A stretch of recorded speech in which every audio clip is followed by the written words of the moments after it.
गया सर। ये लोग बोल रहे हैं कि मैंने उसको झूठ बोल रहे हैं सर। मैं दया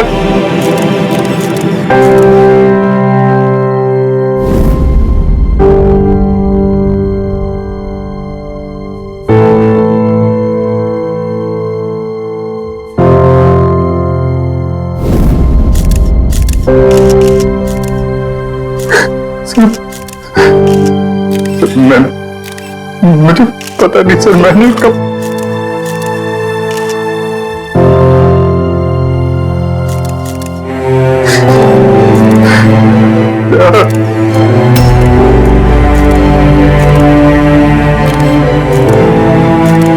नहीं अभिषेक, तुम अंदर नहीं जा सकते। तुमने दया की जान ले ली है। मैं तुम्हें गिरफ्तार कर रहा हूं।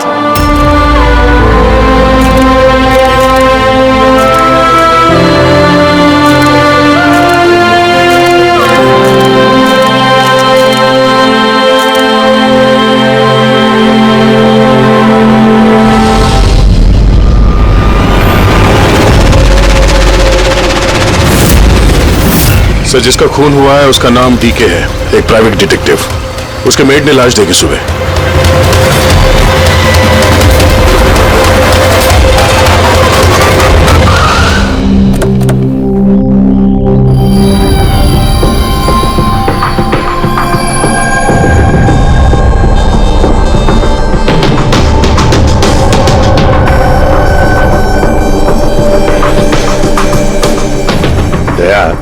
चेहरे के तो चिथड़े उड़ गए हैं। लगता है पॉइंट ब्लैंक रेंज से एक से ज्यादा गोलियां मारी है इसे। सर, इस कमरे का सामान अपनी जगह पे है सर, बिखरा हुआ नहीं है। ऐसा लगता नहीं है कि यहाँ पे हाथापाई हुई है।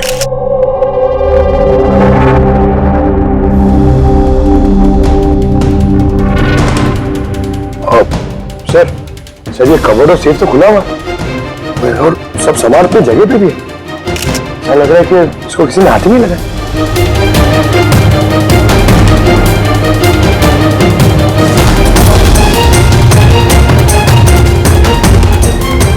सर, पैसे और जेवर ऐसे के ऐसे ही।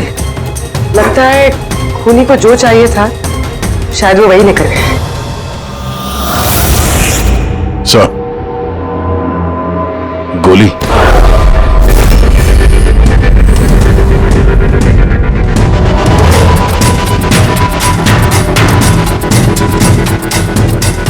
तीन गोलियां चली है दया।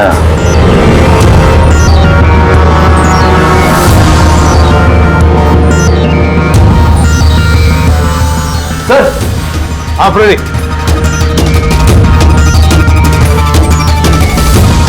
सर, ये खिड़की के कांच निकाले हुए हैं। मतलब खूनी यहीं से अंदर घुसा है। हाँ, काम करो रेडी। फिंगरप्रिंट्स उठा।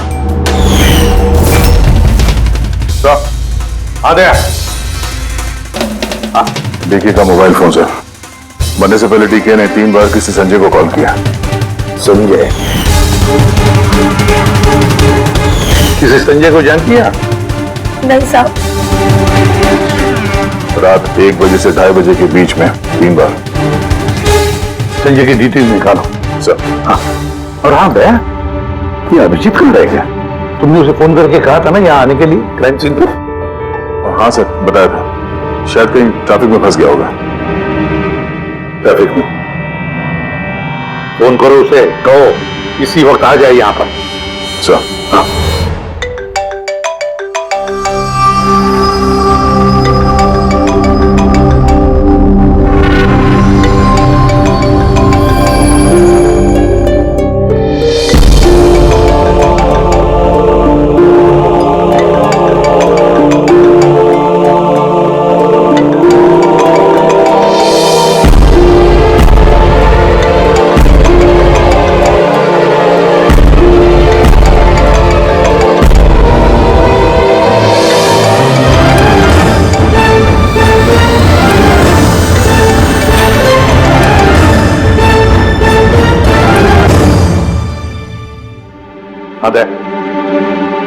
क्या बोल रहा है अभिजीत? कहाँ है वो?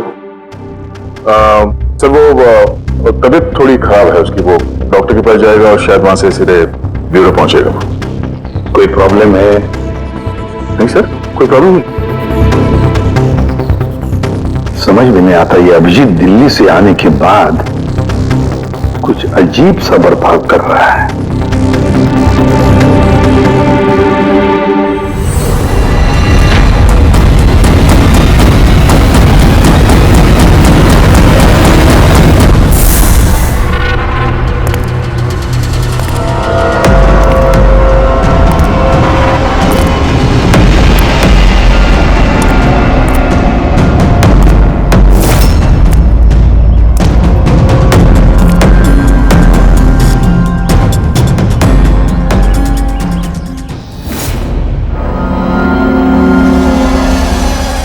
तुमको मेरी मदद की जरूरत है। तुमको? हाँ? अरे भाई, तुम तो खुद एक सीआईडी ऑफिसर हो। हाँ, लेकिन ये काम मैं खुद नहीं कर सकता। चलो ठीक है, कर देंगे मदद। तू भी क्या याद रखेगा। चल चाय वाय तो पी। नहीं यार, वो मैं ठीक हूं भाई। आई मीन देख चेतन, ये काम जो है ना, इसके बारे में किसी को खबर नहीं होनी चाहिए, खासतौर पे मेरी टीम को। कैसी बात कर रहा है यार, कितने दिन की दोस्ती है अपनी, इतना भी भरोसा नहीं है? बता काम क्या है? किसी का पीछा करना है, नजर रखनी है उस पे, और इस काम के मैं तुझे पैसे भी दूंगा। क्या बात कर रहा है यार, दोस्ती में पैसा? चल ठीक है, तेरा इच्छा है तो दे देना पैसा। वैसे पीछा किसका करना है?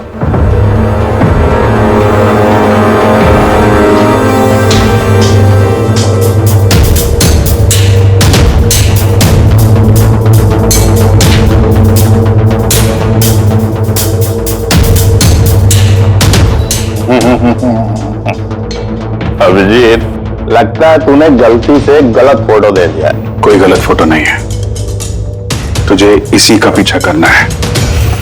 ये कहां जाता है, किससे मिलता है, क्या करता है, सब कुछ रात 10 बजे से सुबह 6 बजे तक। और प्लीज कोई सवाल मत पूछ, जितना कहा उतना कर बस। Okay okay.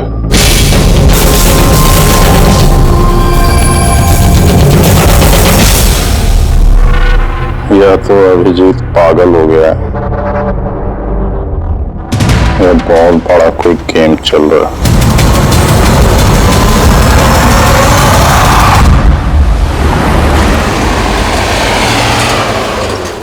क्या डीके का खून हो गया? मरने से पहले डीके ने आखिरी बार फोन पे आपसे बात की थी आधी रात को। क्या बात क्या हुई थी आपकी? वो मेरे कहने पर किसी पर जासूसी कर रहा था, कुछ सबूत मिला उसे, इसलिए उसने फोन किया था मुझे। जासूसी क्यों? मेरी बॉस मंदिरा जी के लिए। मंदिरा? कुमार ज्वेलर्स की मालकिन, मशहूर पेज 3 सेलिब्रिटी। उस दिल्ली वाले केस के बारे में तो आप सबने सुना है। हो मंदिरा कुमार, मंदिरा जी। उन पर तो उनके पति, सास ससुर और केयरटेकर्स को मारने का इल्जाम था, है ना? जी। मगर सबूत न मिलने पर कोर्ट ने मंदिरा जी को बरी कर दिया, और उसके कुछ ही दिनों बाद मंदिरा जी की पर्सनल असिस्टेंट ईशाना, उसने भी आत्महत्या कर ली।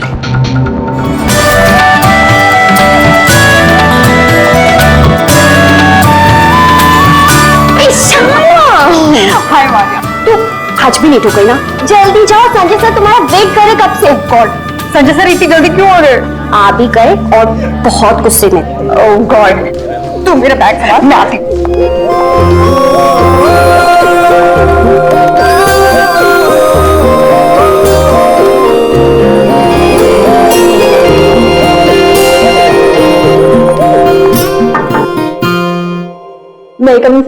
Come in.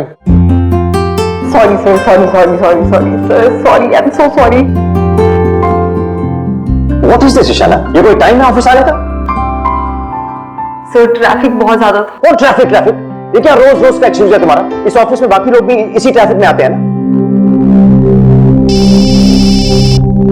हाँ बोलो कुमार।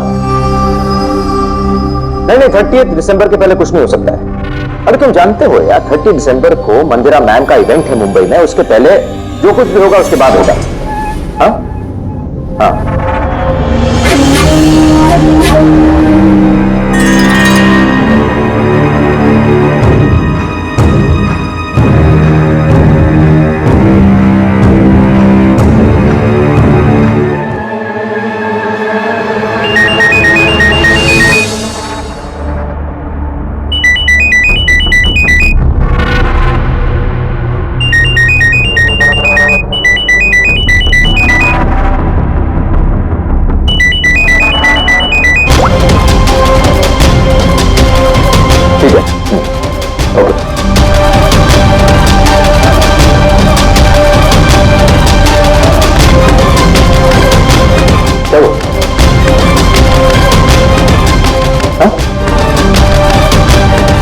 ईशाना, वहां बाहर क्या देख रही हो?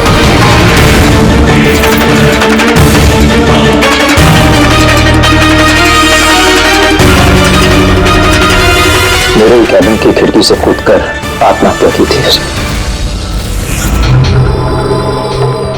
आत्महत्या क्यों की थी वो किसी को पता नहीं। वैसे मंदिरा जी ने डीके को किस पर जासूसी करने के लिए काम पे लगाया था? उनकी जान को खतरा है।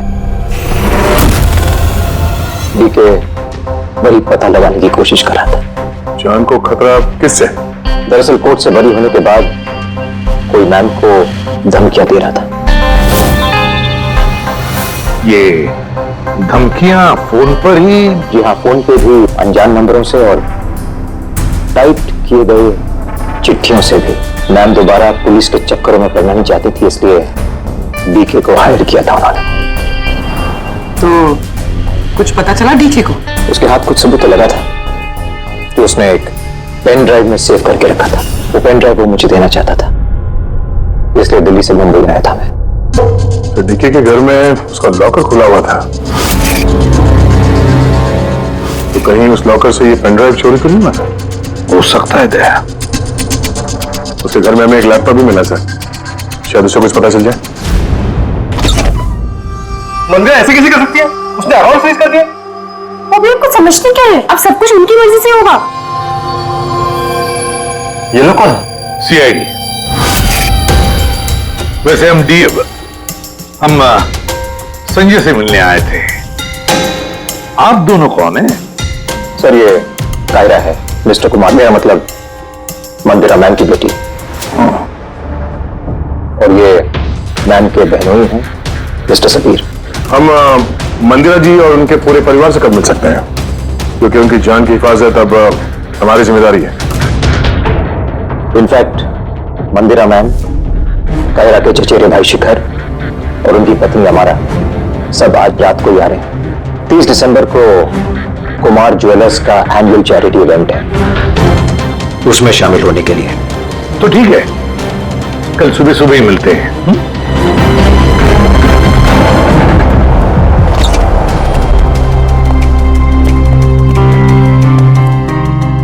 ये सब क्या है? और सीआईडी हमारे पर्सनल मामले में दखल क्यों दे रही है?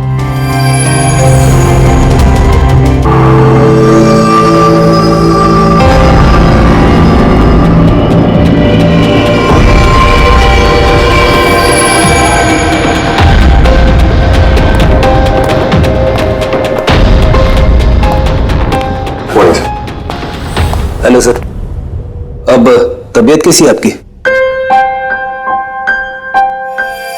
मर्डर इन्वेस्टिगेशन है सर, प्राइवेट इन्वेस्टिगेटर डीके की घर ही में मौत हुई है सर। ये पूरी केस फाइल है।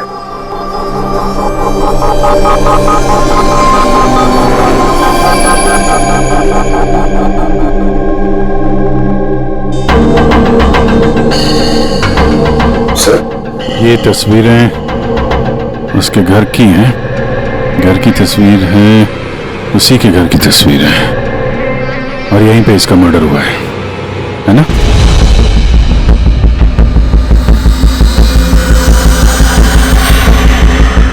बराबर यहीं पे मर्डर हुआ है इसका। पंकज, ये क्या पूछ रहे हैं हमसे? हमने अभी अभी तो यही बताया। वही तो सर, लग रहा है अभी भी उनकी तबीयत ठीक नहीं है, कुछ गड़बड़ लग रहा है सर।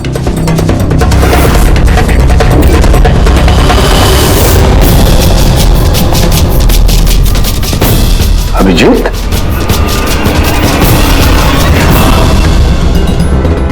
Good morning sir. क्या चल क्या रहा है तुम्हारा? कहाँ गायब हो गए थे?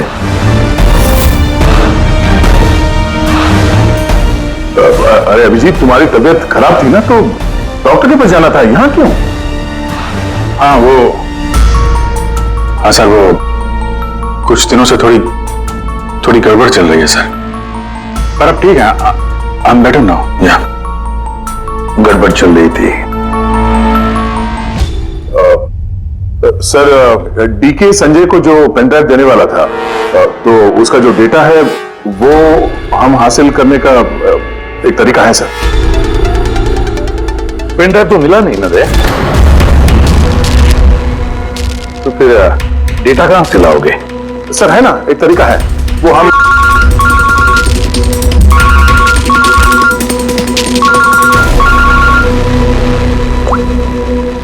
हाँ बोल रहा हूं के हाँ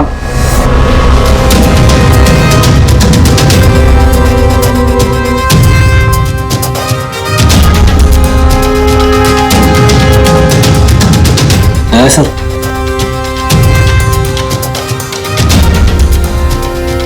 सर, अभिजीत सर की तबीयत अभी भी ठीक नहीं लग रही है। क्यों? सर उन्हें केस के बारे में समझा रहे थे, लेकिन वो हमारी तरफ सुन ही नहीं रहे थे सर, अपने में कहीं गुम थे। तभी सर मंदिरा केस के बारे में सारी डिटेल्स निकालनी है, न्यूज़पेपर्स पे, टीवी पे जो भी आया है सब।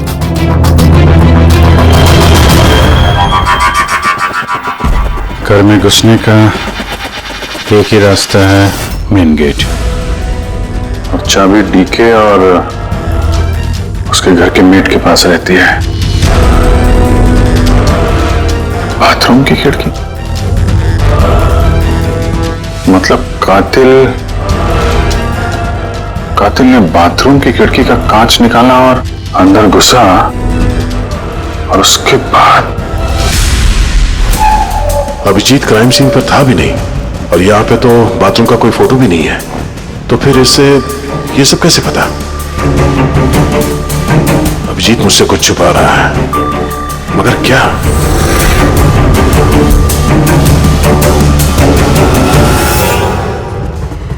डीके के कंप्यूटर से जो डेटा डिलीट हुआ है वो उसके ऑनलाइन अकाउंट से निकाला जा सकता है,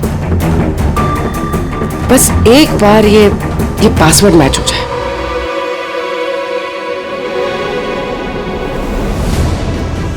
कुछ दिनों से थोड़ी गड़बड़ चल रही है सर, पर अब ठीक है, I am better now. Sir उन्हें केस के बारे में समझा रहे थे, लेकिन वो हमारी तरफ सुन ही नहीं रहे थे सर, अपने में कहीं गुम थे।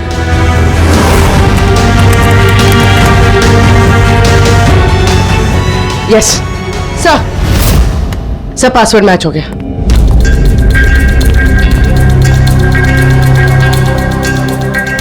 सर इसमें तो वीडियोस हैं, चेक करते हैं। सर ये तो डीके के कंपाउंड के अंदर की फुटेज है, इसका मतलब वहां पे सीसीटीवी कैमरा है नहीं था, हमारे पहुंचने से पहले किसी ने निकाल लिया। पर निकाला किसने होगा? दूसरा वीडियो देखना।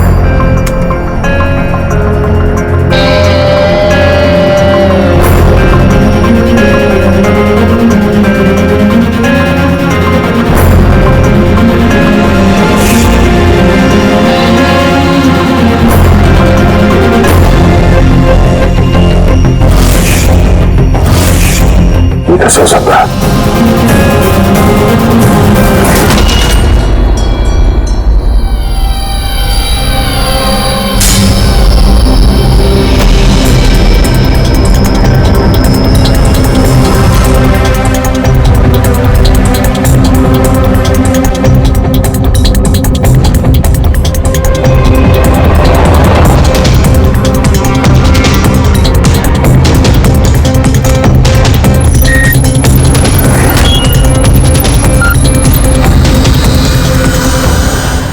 सब आपने अच्छी तरह से क्रॉस चेक तो कर लिया ना? मतलब गन तो हमारे पास है नहीं, तो कहीं कोई गलती? नहीं था, कोई गलती नहीं। मैंने एक बार नहीं 10 बार क्रॉस चेक किया है। मानता हूं कि गन हमारे पास नहीं है, लेकिन गन के रिकॉर्ड्स तो हमारे पास हैं। वो गोलियां जिससे डीके की मौत हुई है, वो गोलियां उसकी ही गन से चली है। गोलियों का पैटर्न, गोलियों पर लगे हुए निशान, सब ये बात साबित करते हैं कि वो अभिजीत की गन है। सर गोली अभिजीत की गन से चली है, लेकिन ये जरूरी तो नहीं कि उसी ने गोली चलाई है। एग्जैक्टली सर, इसलिए मैंने ये बात एसीपी साहब को भी नहीं बताई, सिर्फ आप दोनों को बताई, ताकि मैं इस मामले के तह तक जा सकूं। क्या तुमने ये बात एसीपी को नहीं बताई? क्या बताऊं सर, क्या बताऊं एसीपी साहब को? जब मेरा दिल नहीं मान रहा तो मैं उनको क्या बताऊं? अगर ये बात तुम्हारा दिल नहीं मान रहा था तो तुमने फोन करके क्यों मुझसे पूछा कि जिस गन की गोलियों से डीके की मौत हुई है वो गन अभिजीत की है या नहीं? वो क्या था जिसकी वजह से तुम्हें अभिजीत पर शक हुआ? क्या था वो? इसलिए सर क्योंकि जब हमने, जरा पीछे ले जाना।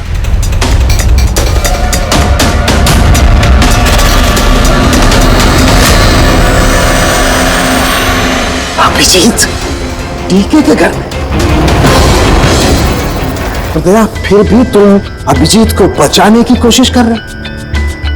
देखो दया, अभिजीत और तुम्हारी दोस्ती को मैं बहुत अच्छी तरह से मानता हूं, उसका आदर भी करता हूं, लेकिन ड्यूटी, अपना फर्ज किसी भी रिश्ते, किसी भी दोस्ती से ज्यादा बड़ा होता है, और ये बात मुझे तुम्हें बताने की जरूरत नहीं है। सर बिना ठोस सबूत के अभिजीत सर पे शक करना। सबूत नहीं था तो क्या था? पूरी अभिजीत डीके के घर में घुसा, ये सबूत नहीं तो क्या है? पूरी अभिजीत सर डीके के घर में घुसे ये हमने देखा, लेकिन उन्होंने डीके का खून किया ये तो नहीं देखा ना। सर ये भी तो हो सकता है कि उनकी गन से डीके को किसी और ने मारा हो सकता है, ये हो सकता है कि अभिजीत की गन से डीके को किसी और ने मारा हो, लेकिन ऐसी हालत में अभिजीत की गन अभिजीत के पास नहीं आनी चाहिए। क्या तुम लोगों को अभिजीत ने बताया? उसने बताया कि उसकी गन गुम हो चुकी है, कोई गुमशुदगी की रिपोर्ट लिखाई उसने? वो सवेरे से तुम लोगों के साथ है, क्या उसने बताया कि वो ऐसे अजीब से कपड़े पहन करके डीके के घर में क्यों घुसा, और वो भी बाथरूम का शीशा तोड़? बताया उसने?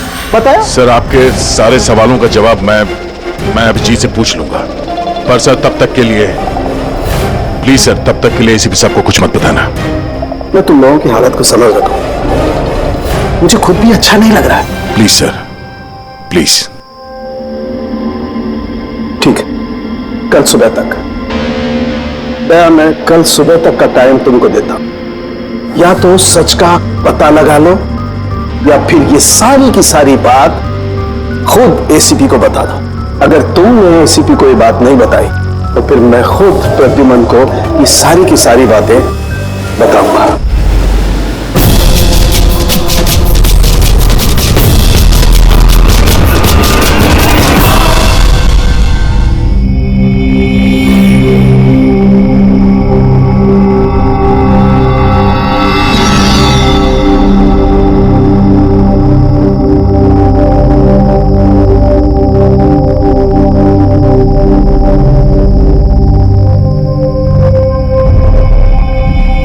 आधा घंटे से ऊपर हो गया, 10 का 10:30 बज गया, अभी तक आया ही नहीं। पूरी रात यहाँ लगता है इंतजार करवाएगा।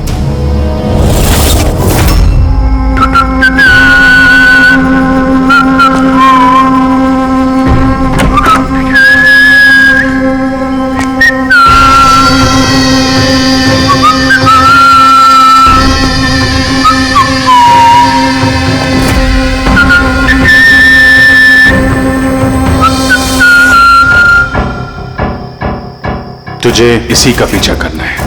ये कहां जाता है, किससे मिलता है, क्या करता है, सब कुछ रात 10 बजे से सुबह 6 बजे तक। ये अभिजीत है? इसको क्या हुआ? ये होलिया क्या बना रखा है इसने?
सर, दिल्ली से सब लोग आ गए हैं। मंदिरा मैम, अमारा मंदिरा के देवर की बहू, कायरा मंदिरा की सौतेली बेटी, सबीर मंदिरा का बहनोई, शिखर मंदिरा के देवर का बेटा। आइए मैम, ये सीआईडी की टीम, एसीपी साहब। अच्छा हुआ आप लोग आ गए। डीके के कातिल का पता चला? अरे आपको तो मालूम होगा कि हमारा मशहूर एनुअल इवेंट 30 दिसंबर को होने वाला है। आई होप कि आपने मेरी सिक्योरिटी की सारे बंदोबस्त करा दिए हैं। देखिए, मुझे गलत मत समझिएगा, लेकिन मैं कोई चांस नहीं देना चाहती एक्चुअली। ये इवेंट मेरे लिए बहुत ज्यादा इंपॉर्टेंट है, लेकिन अपनी जान से ज्यादा नहीं। क्या आपको पूरा यकीन है कि आप मेरी हिफाजत कर पाएंगे? और डीके के केस में क्या प्रोग्रेस हुई? उसकी तहकीकात कहां तक पहुंची? वो सब जानने की आपको कोई जरूरत नहीं है मंदिरा जी। रही बात आपकी सुरक्षा की, वो हमारी जिम्मेदारी है। How interesting. भाभी जी, आपको डर लग रहा है मंदिरा जी को? भाई, जिसका कानून भी आज तक कुछ नहीं बिगाड़ पाया, तो मानना पड़ेगा उस इंसान को जिसने आपको डरा दिया। शायद उसे पता नहीं होगा ना इनके बारे में कि ये क्या क्या कर सकती है। क्या आपको भी लगता है कि मैंने अपने पति और बाकी लोगों को मारा है? देखिए मंदिरा जी, आप पर जो भी आरोप है उससे हमें कुछ लेना देना नहीं है। कोर्ट ने आपको बरी कर दिया है और हम कोर्ट के फैसले का सम्मान करते हैं। आप सिर्फ इतना बताइए, आपको किस पे शक है? कौन है वो जो आपको मारना चाहता है? शक? जी हाँ, शक। नहीं, मुझे शक किसी पर भी नहीं है, बल्कि मुझे पूरा यकीन है कि मेरे मरने के बाद ये सब बहुत खुश होंगे और मुझे मारने की साजिश में भी इनमें से किसी एक का हाथ है। And I am very sure कि ईशाना की आत्महत्या में इनमें से किसी एक का हाथ है। अब आप ही बताइए, इतने प्यारे अच्छे रिश्तेदारों के होते हुए मुझे दुश्मन की क्या जरूरत है? मॉम प्लीज, आप फिर से अपना ये इमोशनल ड्रामा शुरू मत कीजिए। यहाँ पे ऐसा कोई क्रिमिनल नहीं है जो आपको मारना चाहेगा।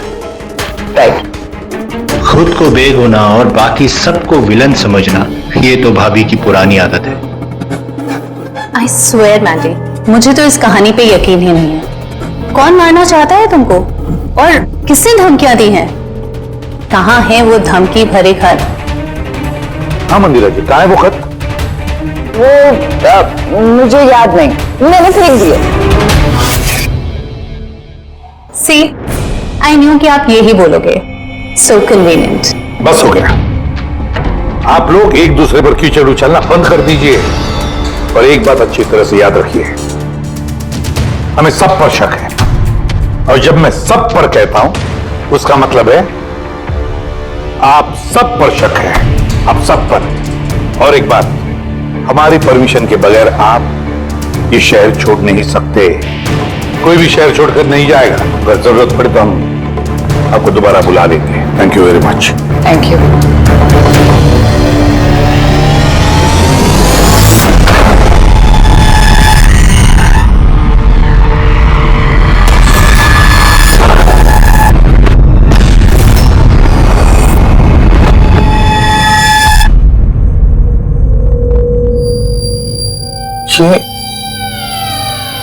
ये मैं हूं?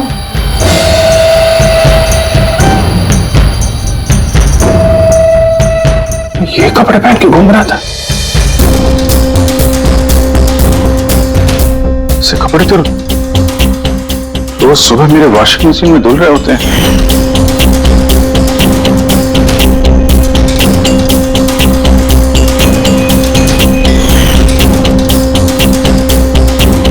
पर ये जूते, यार ये जूते गंदे रहते जैसा मैंने इन्हें पहना हो।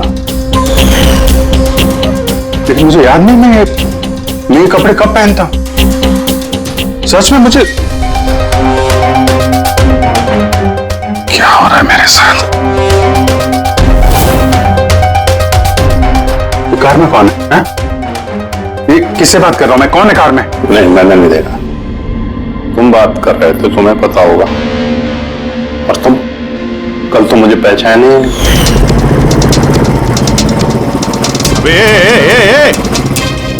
चांद के छल्ले, तुझे सुसाइड करना है तो किसी बड़ी गाड़ी के नीचे जाना, खाली फोकट मेरे सामने क्यों आना है? तो तू कैसे बात कर रहा है?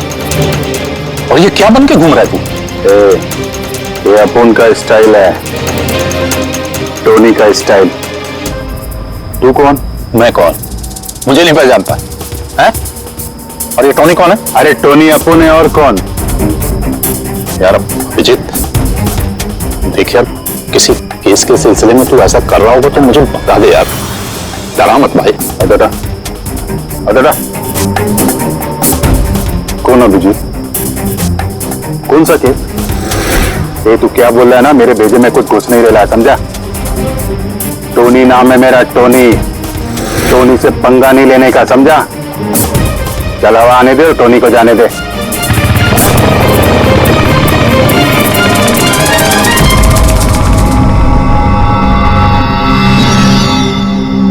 ये अभिजीत अपने आप को टोनी क्यों बोल रहा है?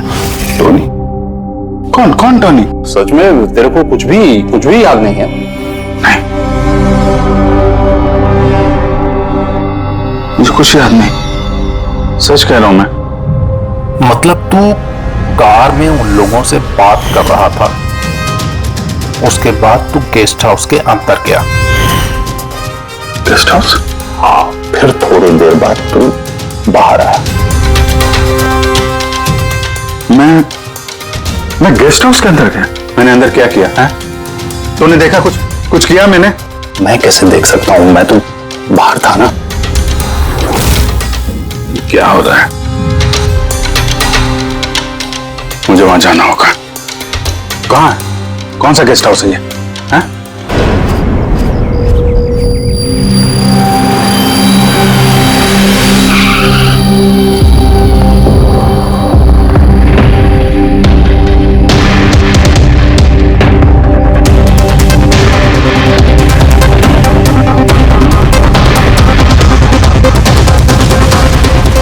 सर, खून।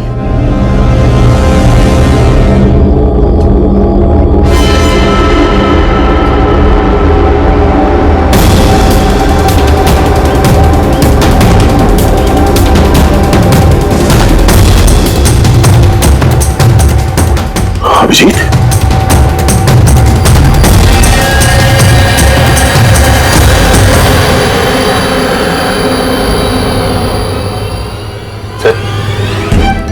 तुम यहाँ पे? तुम्हारा फोन ट्रैक करके, और यही सवाल मैं तुमसे पूछ रहा हूं अभिजीत, तुम यहाँ कैसे?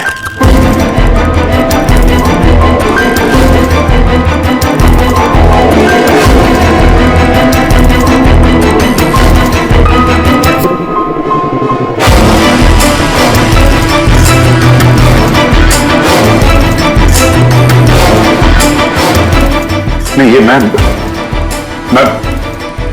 बताता हूं दया, यहां पे क्या हुआ। अभिजीत, यहां पे क्या हुआ वो तो हमें दिख रहा है, तुम बताओ किसने किया ये? हाँ?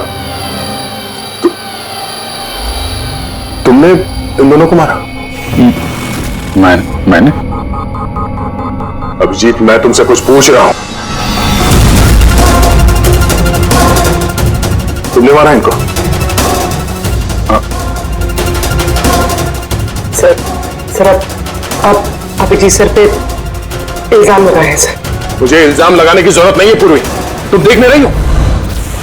यहां दो लाशें पड़ी हैं, खून से लथपथ, और सीआईडी ऑफिसर अभिजीत लाशों के बीच से ये बैज उठा रहा है, या यूं कह लो कि सुराग चुरा रहा है।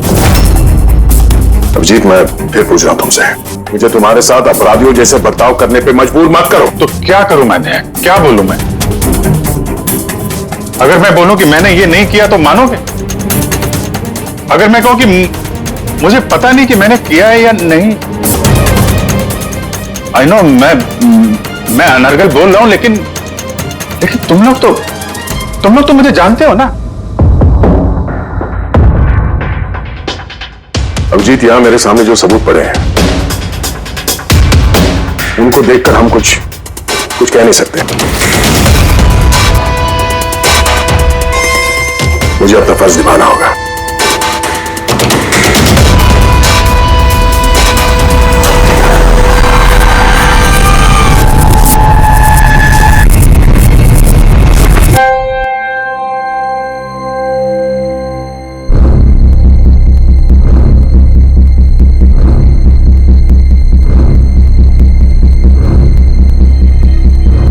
अभिजीत, इतनी देर से मैं तुम्हें पूछे जा रहा हूं, मगर तुम्हारे पास कोई जवाब तक नहीं है। हाँ? तुम जानते हो तुम पर कैसा इल्जाम है?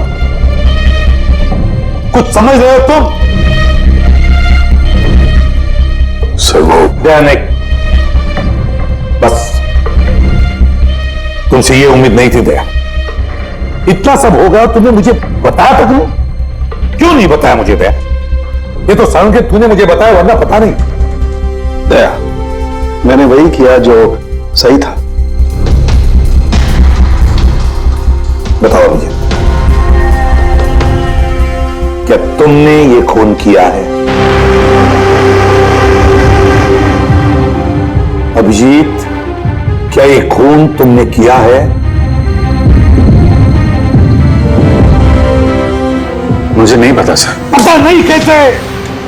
डैमेट, पता नहीं कैसे? हाँ? डीके के घर में चोरी छुपे तुम घुस रहे थे, उसका सीसीटीवी फुटेज मैंने देखा। उन लाशों के बीचों बीच खड़े थे तो बैन तुम्हें खुद या पकड़ के लाया। डीके और उन बॉडीगार्ड पे जो गोलियां चली वो तुम्हारी इस गन से चली है, इसी गन से चली है। और तुम कह रहे हो कि तुम्हें कुछ पता नहीं? मेरी आंखों में आंखें डालकर बताओ मुझे, कहो कि तुमने ये खून नहीं किया, कहो कि तुमने कुछ पता नहीं है। तुम्हें नहीं पता है सर, मुझे कुछ नहीं पता सर, सॉरी। क्या बताऊं मैं आपको, क्या बोलूं सर, जब मैं खुद नहीं जानता सर कि मैं डीके के घर में क्यों पहुंचा, कैसे ये सारे खून मेरे इस गन से हो रहे हैं, मुझे नहीं पता सर। सर मैं तो डीके को जानता भी नहीं, मैं उन बॉडीगार्ड्स को नहीं जानता, मैं मंदिरा को नहीं जानता, मैं तो अपने आप को भी नहीं जानता सर। मैं क्या करता हूं, कहां जाता हूं, किससे मिलता हूं, मुझे नहीं पता। पिछले कुछ दिनों से मेरे साथ कुछ तो हो रहा है, लेकिन मुझे ठीक से पता नहीं चल रहा है। दिन भर सब कुछ ठीक रहता है, रात को घर जाता हूं, खाना खा के सो जाता हूं, और जैसे ही सुबह उठता हूं तो अजीब से कपड़े, अजीब से जूते जो मेरे नहीं हैं, पता नहीं कहां से मेरे घर में आ जाते हैं। कपड़े वॉशिंग मशीन में धुल रहे होते हैं, जूतों पर मिट्टी लगी रहती है, ऐसा लगता है कि जैसे मैंने उनका इस्तेमाल किया है, लेकिन मुझे पता नहीं चलता। थकान सी रहती है, ऐसा लगता है कि जैसे मैं रात भर जगा हूं, लेकिन जब कि मैंने क्या किया मुझे नहीं पता। लगता है हर रोज मेरी जिंदगी के 6-8 घंटे गायब हो जाते हैं, जिनके बारे में मुझे कुछ पता नहीं। आप कहते हैं कि मैं डीके के घर गया, हो सकता है, लेकिन मुझे नहीं पता। मैंने डीके और उन बॉडीगार्ड्स को मारा, लेकिन मुझे नहीं पता। मैं मंदिरा को मारने की कोशिश कर रहा हूं, लेकिन मुझे नहीं पता। मैं क्या करता हूं, मैंने क्या किया है, मैं क्या करने वाला हूं, मुझे नहीं पता सर, मुझे नहीं पता।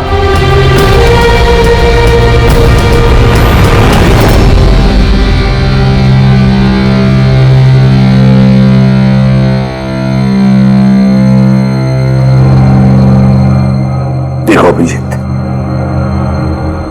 इस वक्त तुम खुद के लिए और दूसरों के लिए भी खतरनाक हो। मैं तुम्हें खुला नहीं छोड़ सकता, मैं तुम्हें नजर कैद में रख रहा हूं, और दया तुम पर नजर रखेगा।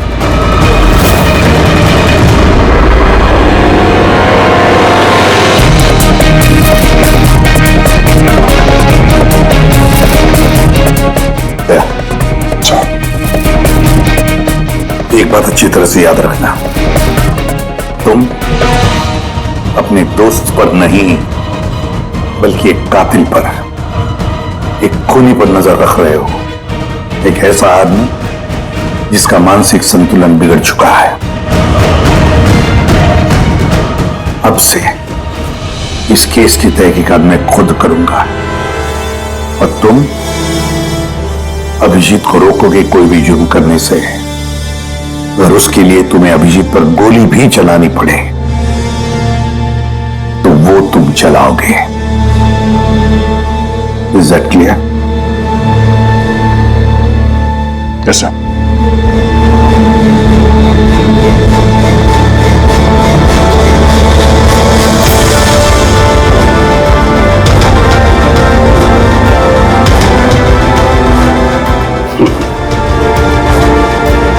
हथकड़ी लगा दो यार। सुना ना, मानसिक संतुलन ठीक नहीं है मेरा। कब क्या कर बैठूं कुछ पता नहीं। रोक लो मुझे, इससे पहले मेरे हाथों कोई और गुनाह हो जाए। रोक लो मुझे यार। आपका ऑफिसर, आपका अपना सीआईडी ऑफिसर मेरी जान के पीछे पड़ा है। उसने उन लोगों को भी मार डाला जो मेरी हिफाजत कर रहे थे, और आप बड़ी शान से कह रहे हैं कि डरने की कोई बात नहीं है। वो आपकी नाक के नीचे लोगों का कत्ल कर रहा है और आप अब भी कह रहे हैं कि डरने की कोई बात नहीं है। कमाल है। आप मुझे बताइए कि मैं आप लोगों पर कैसे भरोसा करूं। आज आपका एक ऑफिसर सीरियल किलर निकला है, कल को कोई दूसरा निकल आएगा। बस मंदिरा जी बस, बहुत भूल गई आप। हमारा इंस्पेक्टर अभिजीत एक ईमानदार और बहादुर सिपाही है। अपने देश की रक्षा के लिए और आम आदमी की सुरक्षा के लिए अपनी जान तक कुर्बान कर सकता है, लेकिन एक किलर कभी नहीं बन सकता। हाँ, उस पर इल्जाम जरूर है, 3 खून का इल्जाम है। साबित सिर्फ इतना हुआ है कि अभिजीत का मानसिक संतुलन बिगड़ चुका है। उसे कुछ याद नहीं रहता वो क्या करता है, किससे मिलता है, क्या बोलता है, और उसके बाद में जब नॉर्मल होता है सब कुछ भूल जाता है। इसका मतलब ये नहीं कि वो कोई सीरियल किलर है। मैं पूरी यकीन के साथ कहता हूं, खतरा है आपकी जान को तो वो आपके इन रिश्तेदारों से। एक्सक्यूज मी, सबूत सारे आपके ऑफिसर के खिलाफ मिले हैं और शक आप हम सब पे कर रहे हैं। जी हाँ, मैं आप सब पर शक कर रहा हूं। ऑफिसर तो आप ही का है, वो आप तो उसे ही बचाएंगे। वो तीनों खून इंस्पेक्टर अभिजीत की गन से चली हुई गोलियों से हुए, और आपको लगता है कि ये काम हम में से कोई कर सकता है? अरे हमारे पास आपके ऑफिसर की गन कहां से आएगी? शिखर जी, जल्द से जल्द हम पता लगा लेंगे कि इंस्पेक्टर अभिजीत की गन आपके पास कैसे आई। लेकिन मंदिरा जी, एक रिक्वेस्ट है, आपका जो 30 दिसंबर का इवेंट है वो आप कैंसिल मत कीजिए। बहुत अच्छा मौका है खूनी को पकड़ने का, क्योंकि खूनी उस इवेंट में जरूर आएगा।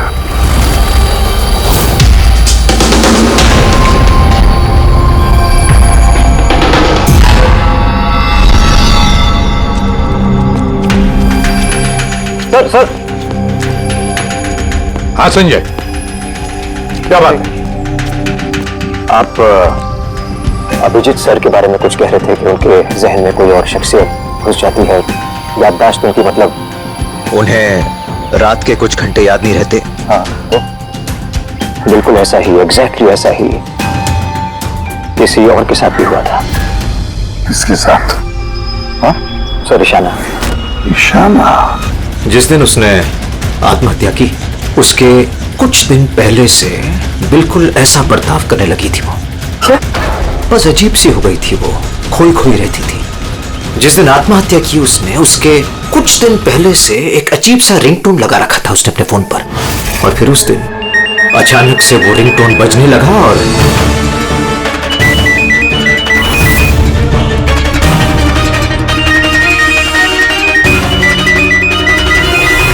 ऐसा लग रहा था कि वो ईशाना नहीं, कोई और है। सर, अभिजीत सर भी तो दिल्ली से आने के बाद इस तरह से बिहेव कर रहे हैं। हाँ, ईशाना, अभिजीत, दिल्ली, ये तीनों का कोई ना कोई कनेक्शन जरूर है, कुछ ना कुछ तो गड़बड़ जरूर है, कुछ ना कुछ तो है।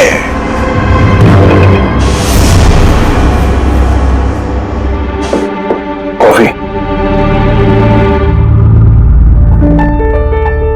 अरे पी लो यार, कुछ मिलाया नहीं है।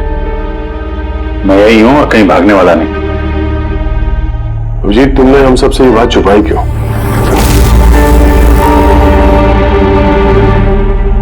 छुपानी पड़ी यार, क्या करता। मुझे कुछ समझ में नहीं आ रहा था कि मैं क्या करूं, मेरे साथ क्या हो रहा है। मैं खुद ही कंफ्यूज हूं, तो मैं उसको तुम्हें क्यों फंसाऊं यार, इसलिए और कोई बात नहीं है। मुझ पर भरोसा नहीं रहा या मुझे इस लायक नहीं समझते कि मैं तुम्हारी कोई मदद कर सकता हूं? क्या यार, कैसी बात कर रहा है यार, ऐसा कुछ नहीं है। तो फिर कैसी बात है? मुझे तो ये लगने लगा है कि मैं तुम्हें जानता भी नहीं हूं। इस वक्त मैं यहां बैठकर जिस आदमी से बात कर रहा हूं वो अभिजीत है या फिर कोई टोनी।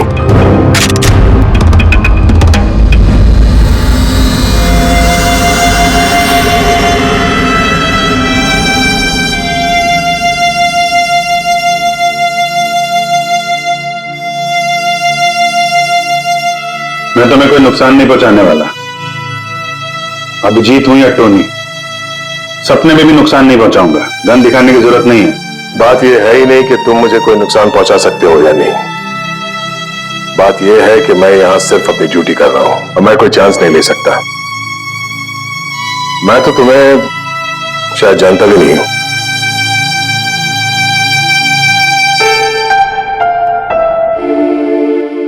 ठीक है, जब तुम समझने को तैयार ही नहीं है तो क्या।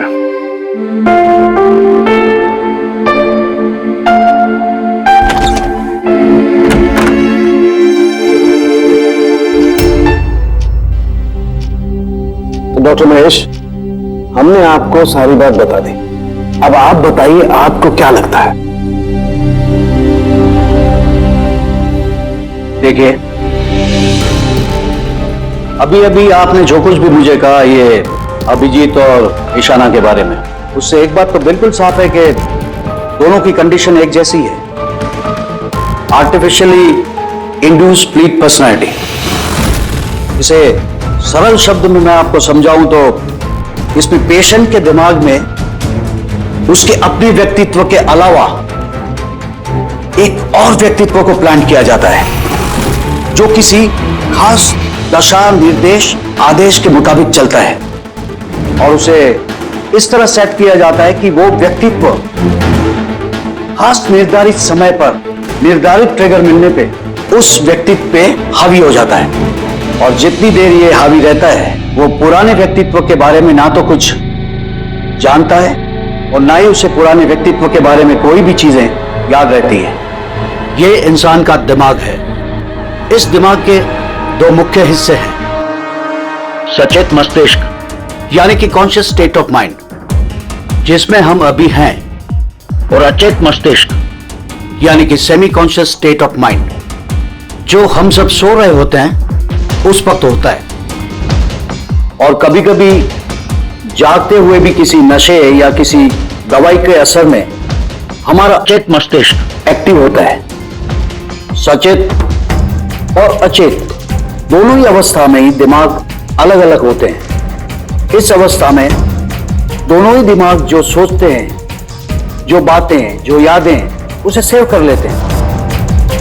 सचेत मस्तिष्क में सेव बातें तो हमें बरसों तक याद रहती हैं, लेकिन अचेत मस्तिष्क में सेव की हुई बातें हमें याद नहीं रहती।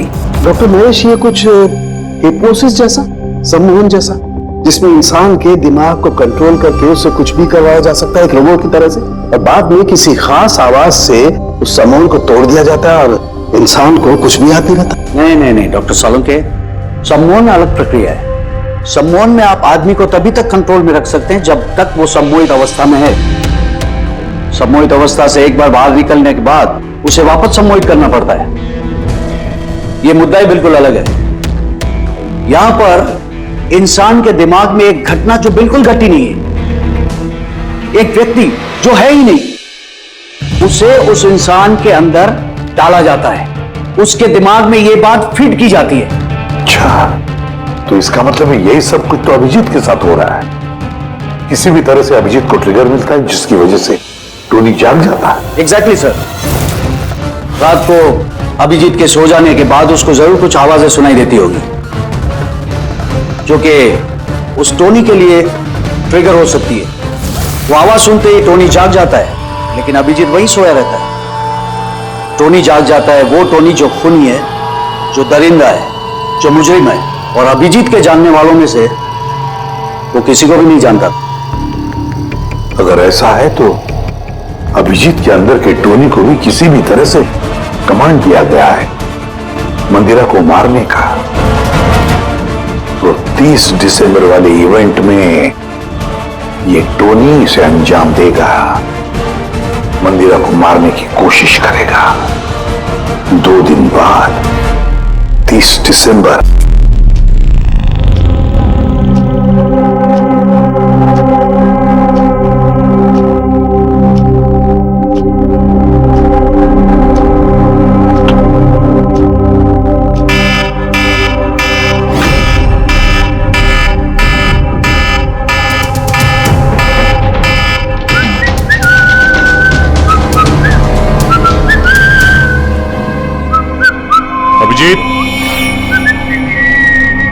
अभिजीत, कहाँ हो?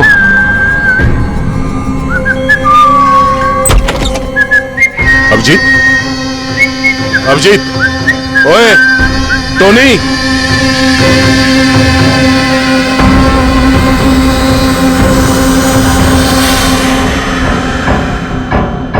कौन है तू? तू अपन के घर में क्या कर रहा है? अभिजीत, टोनी, तुम यहां से बाहर नहीं जा सकते। तुम यहां नजरबंद हो। इस घर के अंदर रहना होगा, समझे? टोनी को अपना काम करने का है। मेरे रास्ते में खाली पीली आएगा, भेजा उड़ जाएगा। चल अब आने दे। घर से बाहर नहीं, घर में। हाथ हटा, हाथ हटा। बोलो ना टोनी को अपना काम करने का है। मेरा भेजा मत हिला। मेरे और काम के रास्ते के बीच में कोई नहीं आ सकता। चल। टोनी, तुम कहीं नहीं जाओगे। यहीं घर पे रहोगे तुम, समझा? क्या बोला? टोनी पे हाथ उठाया तूने? टोनी पे हाथ उठाया? अभिजीत, अभिजीत, अभिजीत।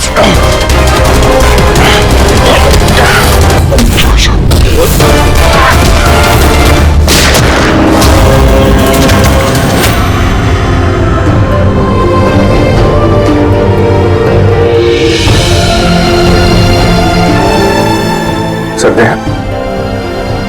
क्या हुआ दया? ये लोग बोल रहे हैं कि मैंने नहीं अभिजीत, तुम अंदर नहीं जा सकते। तुमने दया की जान ले ली है। मैं तुम्हें गिरफ्तार कर रहा हूं।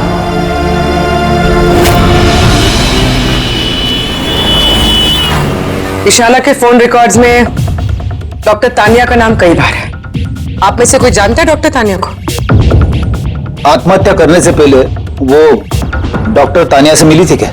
ये डॉक्टर तानिया कहीं डेंटिस्ट तो नहीं?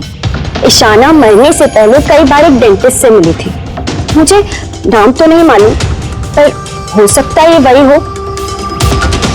जितना मुझे लगता है ये कोई डेंटिस्ट तो नहीं है। कुछ दिनों पहले सीआईडी ऑफिसर अभिजीत यहाँ रुके थे। Yes ma'am. उस पूरे हफ्ते में यहाँ जो कोई भी रुका था उन सब की लिस्ट चाहिए, और उनके स्टे के दौरान इस लॉबी की सीसीटीवी फुटेज भी देखनी है।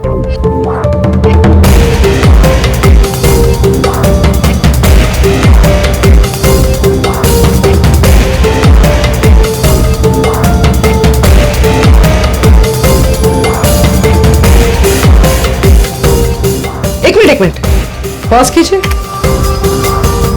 ये लड़की कौन है जिससे अभिजीत सर बात कर रहे हैं? पूर्वी, इस लिस्ट में डॉक्टर तानिया का नाम है और वो यहीं पे रुकी हुई थी जब तक अभिजीत सर यहाँ पे थे। शायद ये वही लड़की। क्या नाम है इस लड़की का? मैम डॉक्टर तानिया, हफ्ते भर यहीं थी वो। सर, इस तानिया से तुरंत मिलना होगा।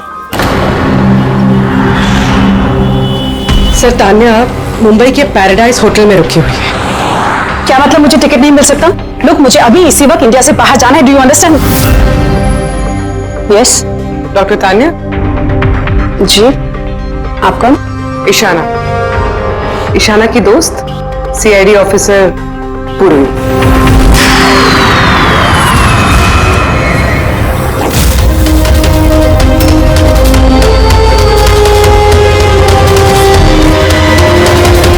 भागना बड़ा मुश्किल है।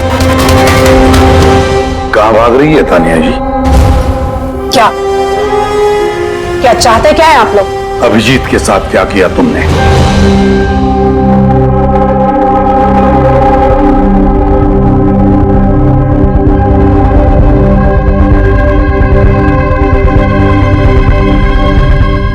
ईशाना और अभिजीत के दिमाग के साथ मैंने ही एक्सपेरिमेंट किया है। ईशाना को आत्महत्या करने के लिए और अभिजीत को एक मर्डर करने के लिए मैंने ही प्रोग्राम किया था। कैसे कैसे किया तुमने program? Artificially induced split personality के जरिए मैंने दोनों के दिमाग को सेट किया और अपने सेट शेड्यूल के मुताबिक दोनों को इस तरह प्लान किया कि एक ट्रिगर बजेगा या एक कॉल आएगा, और जब भी ये कॉल आएगा दोनों को वो सारे ऑर्डर्स मानने होंगे किसी भी हाल पे।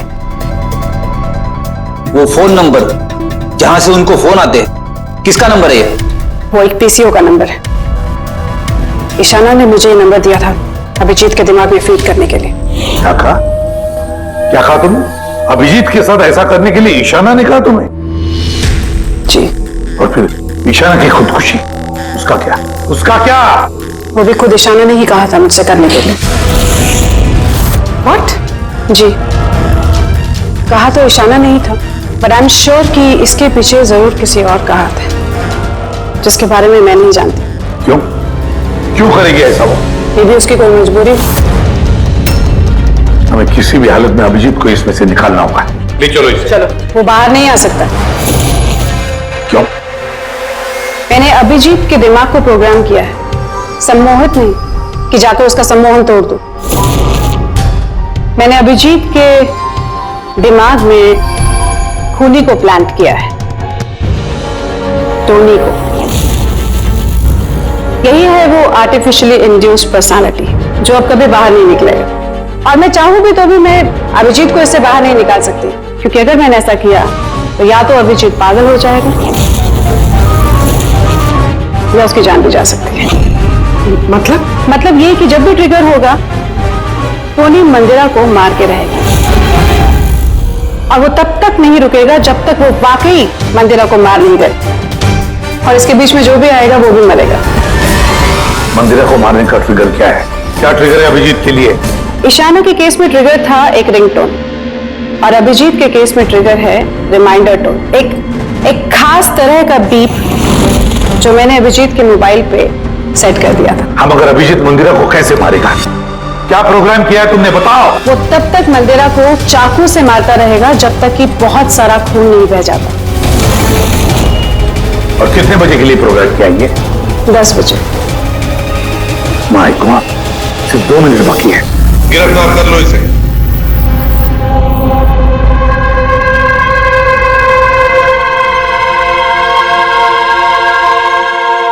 अभी जिंदगी में भी सोचा था सर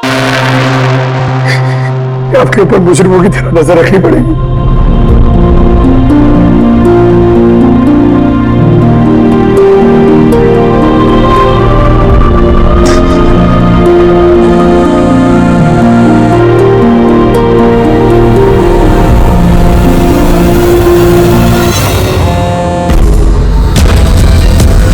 उनका डैम इट, फोन उठाओ।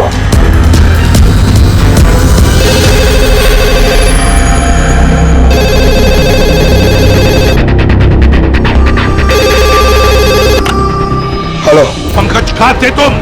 मोबाइल क्यों नहीं उठा रहे थे? सॉरी सर, मेरा फोन साइलेंट था। इधर ही सर, अभिजीत सर के पास। सुनो मेरी बात, अभी के अभी जाके अभिजीत का फोन स्विच ऑफ करो। क्या सर? फोन स्विच ऑफ करो? फोन स्विच ऑफ करो, जैसे मैंने कहा वैसे करो, अभी इसी वक्त। अभिजीत सर का फोन? पंकज, तुम सवाल क्यों कर रहे हो? अभी के अभी जाके फोन बंद करो। देखो, बिल्कुल वक्त नहीं है हमारे पास, नहीं तो अभिजीत का टोनी बन सकता है। अभी जाओ जल्दी।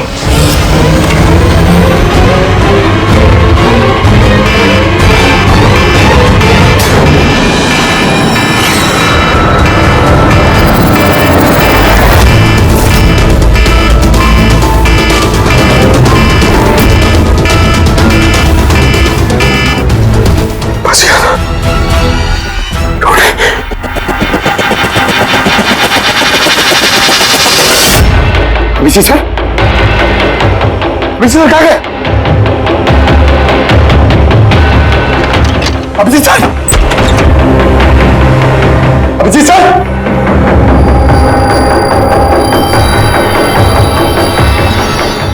टोनी को बंद करके रखे। हाँ? टोनी को पकड़ेगा तू? टोनी को? जो भी है, टोनी और मंदिरा के बीच में आएगा वो मरेगा।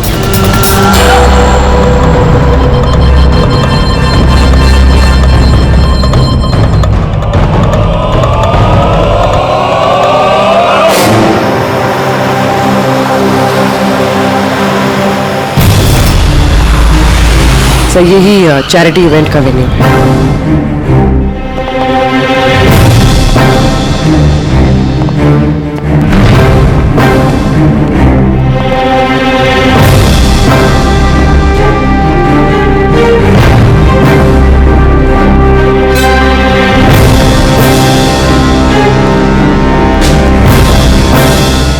आप लोग रुक जाइए प्लीज।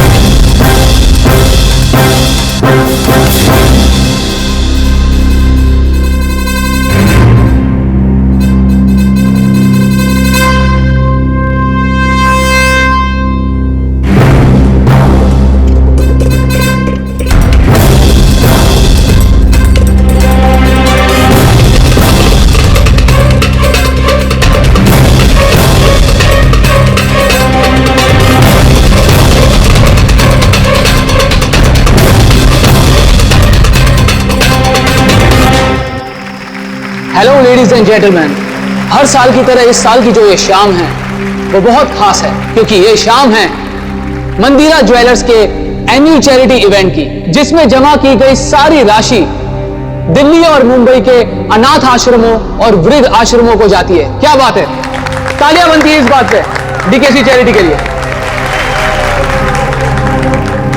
हर साल की तरह इस साल भी जो हमारी मुख्य अतिथि है वो और कोई नहीं है बल्कि मिसेस मंदिरा खन्ना है।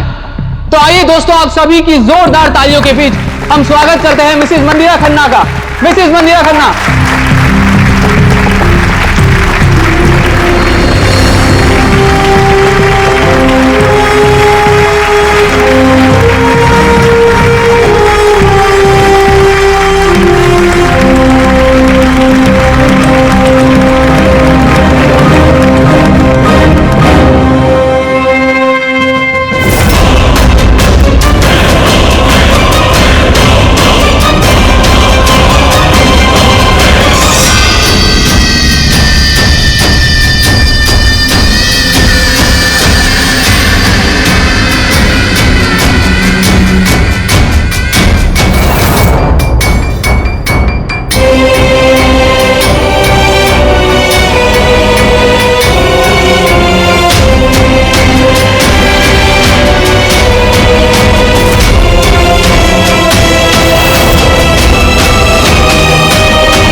Abhijit sir, Abhijeet sir.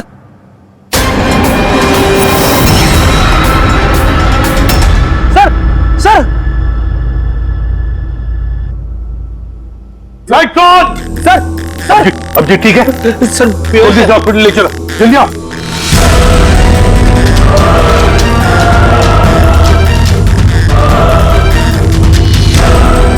दरवाजा खोलो।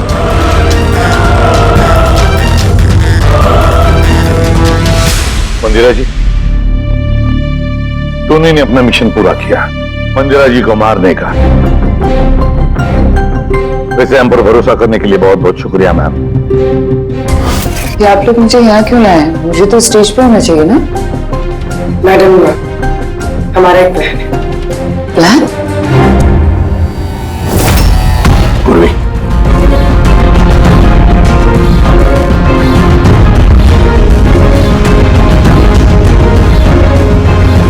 Lights off.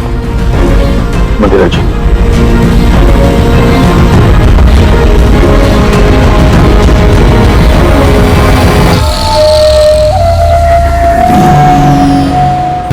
और आपकी हिम्मत की भी दाद देनी पड़ेगी। Thank you. मॉम, मॉम अब ठीक हो ना? ये सब क्या है? आप लोग हमें ग्रीन रूम में लॉक करके क्या हासिल करना चाहते थे? आखिर खूनी तो कोई और ही निकला ना। सर, आपने ये सब मॉम की जान को खतरे में डालकर किया। अगर सचमुच मॉम को कुछ हो जाता तो? ये तो वाकई बहुत बड़ा रिस्क था सर, बट आई होप अब खतरा टल गया। खतरा अभी तक टला नहीं है, क्योंकि इस खेल का असली मास्टरमाइंड अभी तक पकड़ा नहीं गया। कहानी अभी बाकी है।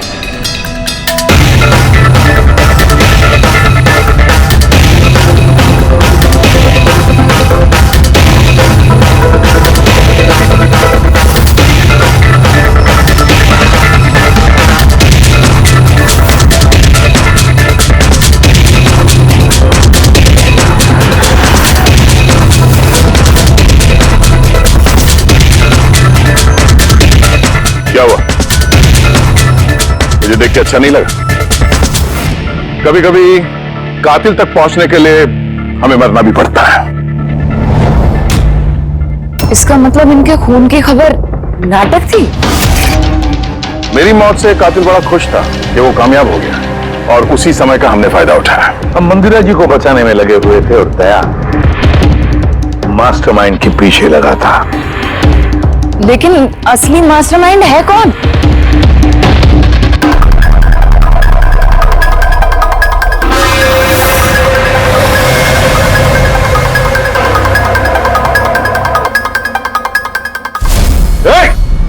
सर, कोई भागा सर। पकड़ो उसे।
जुर्म करने वालों को रास्ता हमेशा कम पड़ता है।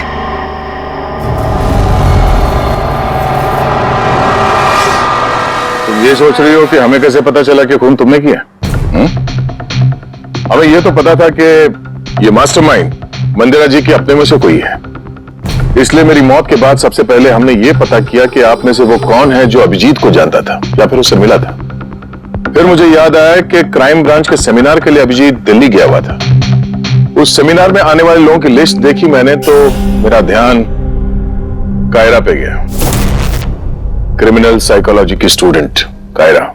जब हमने डॉक्टर तानिया से पूछताछ की तो पता चला कि ईशाना ने उससे कहा था ये सब करने के लिए। उस वक्त ईशाना की मां सरकारी अस्पताल में एडमिट थी। उसके तुरंत बाद ईशाना की मां को 7 स्टार हॉस्पिटल में एडमिट किया गया और उसका सारा खर्चा मिस कायरा ने उठाया था। और सबसे बड़ा क्लू वो पीसीओ, जिससे अभिजीत सर को फोन पे ऑर्डर्स मिलते थे। दया सर ने उस पर नजर रखी और वहां पर भी तुम दिखे। ओके फाइन,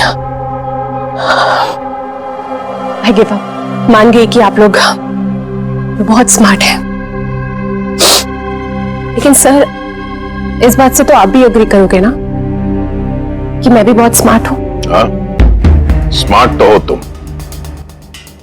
क्रिमिनल साइकोलॉजी की होशियार स्टूडेंट जो अपने सौतेली मां से अपने पूरे परिवार का खून का बदला लेना चाहती थी। लोगों के दिमाग से खेलना, उन्हें अपने चक्कर में फंसाना, ये इनकी खासियत है। तो मुझे लगा कि क्यों ना इन्हीं की तरीके से मार दिया जाए। इसीलिए मैं ईशाना से मिली और फिर डॉक्टर तान्या से मदद ली। She was mad. She wanted to do an experiment. फिर मैंने ईशाना को बहुत समझाया। कई बार समझाने के बाद she was ready. उसने वो एक्सपेरिमेंट अपने ऊपर लिया, लेकिन somehow I was never convinced. मुझे हमेशा कंफ्यूजन रहता था कि वो नहीं कर पाएगी एक्सपेरिमेंट। फिर उसी दौरान मैं दिल्ली में अभिजीत से मिली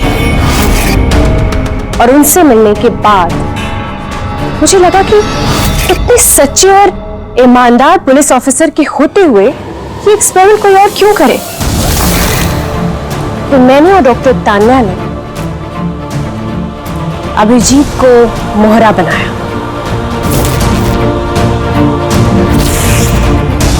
और अपना एक्सपेरिमेंट उन पर किया। और ईशाना हमारे किसी काम की नहीं थी, इसलिए हमने उसे अपने रास्ते से हटा दिया। देखिए, वो जो 2 बॉडीगार्ड, उन्होंने क्या बिगाड़ा था तुम्हारा? उन्हें क्यों मरवाया? ऐसा इसलिए किया क्योंकि सारा इल्जाम अभिजीत पर आ जाए और अभिजीत की बुलेट्स और गन्स हासिल करने के लिए टोनी था ना उसके दिमाग में। तुम इतनी खतरनाक हो सकती हो कायरा, मैं कभी सोच भी नहीं सकती थी। अब पता चल गया ना, तुमने मेरे माँ बाप के साथ, मेरी फैमिली के साथ जो भी किया है, तुम्हें जीने का कोई हक नहीं है। मैंने ये सब इसलिए किया क्योंकि मैं ये प्रूव करना चाहती थी कि इस दुनिया में किसी के भी दिमाग के साथ खेला जा सकता है, चाहे वो सीआईडी ऑफिसर ही क्यों ना हो। तेरा बदले की आग में तुमने एक बहादुर सीआईडी ऑफिसर की जान के साथ खेला है, और तो और 4 मासूम लोगों की जानें भी ली। के ईशाना और मंदिरा जी के 2 बॉडीगार्ड। बहुत गलत किया तुमने। कानून तुम्हें कभी माफ नहीं करेगा। तुम्हें तो फांसी होगी, फांसी। आप प्लीज ये सब याद मत करिए, एक बुरा सपना समझकर भूल जाइए। बुरा क्या भावना?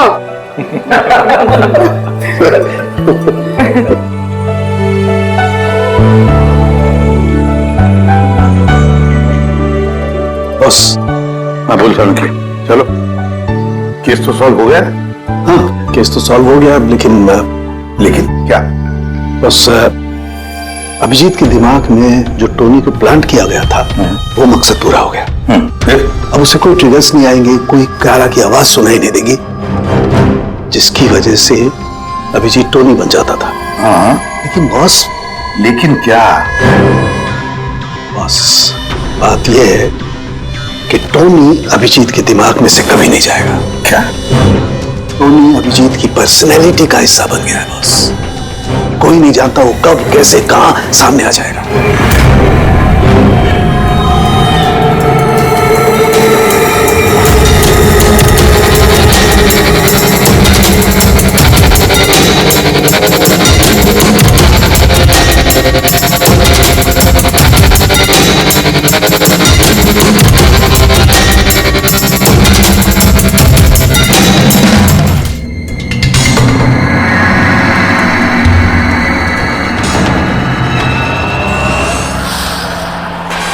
जैकलिन जरा फैन ऑन कर दो।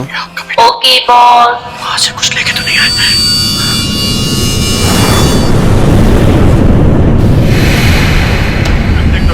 इसको फेंक दो, मर जाएंगे सब। खाले, अरे देख क्या रही है? खाले, 10 दिन से नहीं खाया। अरे खा ले नहीं तो मारूंगा।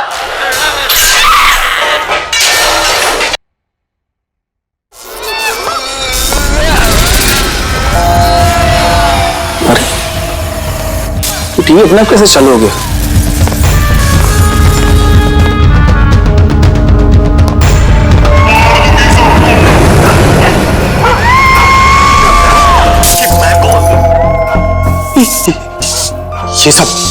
ये सब हो क्या रहा है?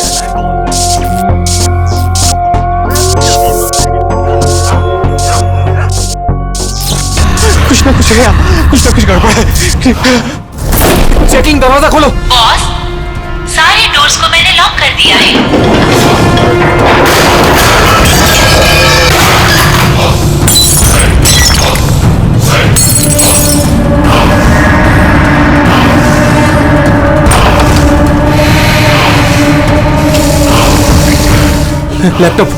लैपटॉप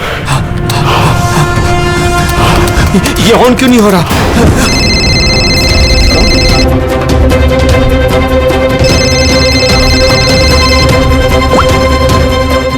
मार दूंगी बॉस। नहीं, मैं तुम्हें मार दूंगी। जैकलिन मुझे मत मारना। क्या करूं मैं?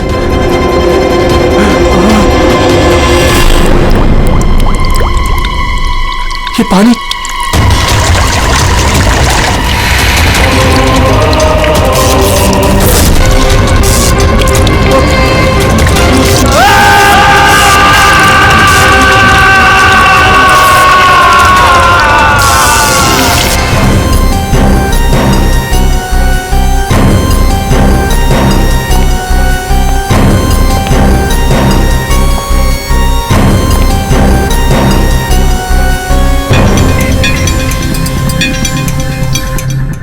पानी गिरा, ये वायर लटक रही है, खुली वायर है। अभिजीत, लगता है इलेक्ट्रिक करंट की वजह से ही मौत हुई है, और तो कोई वजह दिख नहीं रही है। विजय के भाई हो ना तुम? जी सर।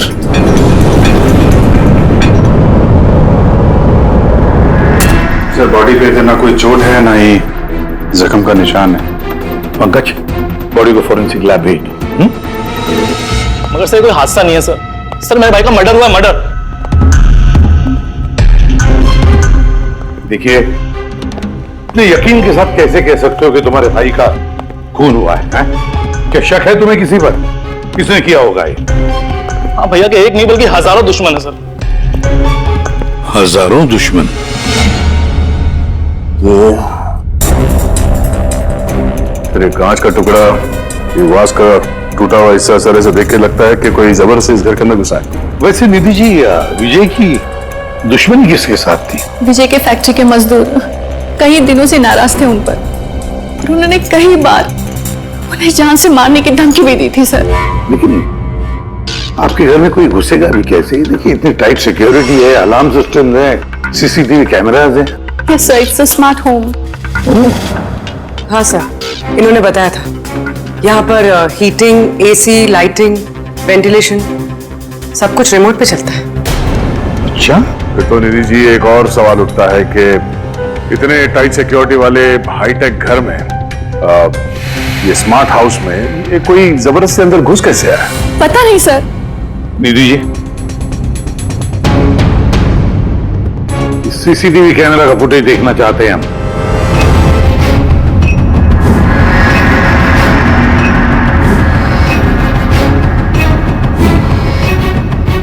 विजय भाग रहा है, बचने की कोशिश कर रहा है, लेकिन पीछा कौन कर रहा है ये तो दिख नहीं रहा। सर, ये कोई अदृश्य ताकत तो नहीं है? पंकज, ये ख्याल दोबारा गलती से भी अपने दिमाग में मत लाना, वरना इसी के साथ तुम्हें अदृश्य कर देंगे सीआईडी से। जरूर मजदूरों ने कुछ किया है। वही जिम्मेदार है मेरे पति के मौत की। जितने भी मजदूर हैं उन सब के एड्रेसेस हमें चाहिए। साहब आपको कोई गलतफहमी हो रही है, ये सब ठीक नहीं हो रहा साहब। साहब हम लोग गरीब मजदूर जरूर हैं, इसका मतलब ये नहीं कि हम पर आप खून का इल्जाम लगा देंगे। इधर आइए। देखो, हम लोग किसी पे कोई इल्जाम नहीं लगा रहे, हम सिर्फ सच जानने की कोशिश कर रहे हैं। और क्या ये सच नहीं है कि आप सबने विजय को जान से मारने की धमकियां दी थी? ये सब किसने कहा सर आपसे? विजय ने कहा है, इसलिए अब चुप रहने का कोई फायदा नहीं है। जिसने भी किया है चुपचाप सामने आ जाए, समझे? सर मैं मानता हूं कि हमने कई बार गुस्से में इस तरह की धमकियां वगैरह दी होंगी, पर विजय साहब का खून करने के बारे में हम में से कोई भी सोच नहीं सकता। हाँ साहब, उनकी मौत से हमारा क्या फायदा है? उल्टा हम लोगों का तो नुकसान हो गया। अब 6 महीने का जो पगार है वो कौन देगा? ओह, तो आप लोग विजय जी से इस बात से गुस्सा थे कि उसने पिछले 6 महीने से आप लोगों की तनख्वाह नहीं दी थी? हाँ सर, पिछले कई महीनों से हम लोग उधारी में अपनी जिंदगी गुजार रहे हैं। 2 महीने से बच्चों के स्कूल की फीस भी नहीं जमा करी। कल ही बच्चों को स्कूल से निकाल दिया ये कहकर कि अगर स्कूल की फीस नहीं लाए तो स्कूल मत आना। अच्छा ये बताओ, सिर्फ यही एक वजह थी विजय साहब से नाराजगी की या कोई और भी वजह थी? सर एक वजह यह भी थी कि साहब हमें नौकरी से निकालना चाहते थे। वो क्यों? क्योंकि साहब को लगने लगा था कि मशीनें इंसान से ज्यादा अच्छा काम करती हैं और ज्यादा मुनाफा भी देती हैं। तो गुस्से में कहीं खून तो नहीं कर दिया? नहीं साहब, उनका खून करने से हमें हमारे पैसे तो नहीं मिलेंगे, उल्टा हमारे बीवी बच्चे सड़क पर आ जाएंगे। कितने मजदूर बेरोजगार हुए होंगे? सर 100 से ज्यादा। 100 से भी ज्यादा लोगों के घर के चूल्हे बुझ गए इस विजय की वजह से। मतलब इन 100 लोगों में से कोई भी हो सकता है जिसने विजय का खून किया। पता लगाना पड़ेगा इन सब मजदूरों के बारे में, कौन कौन कहाँ था कल रात।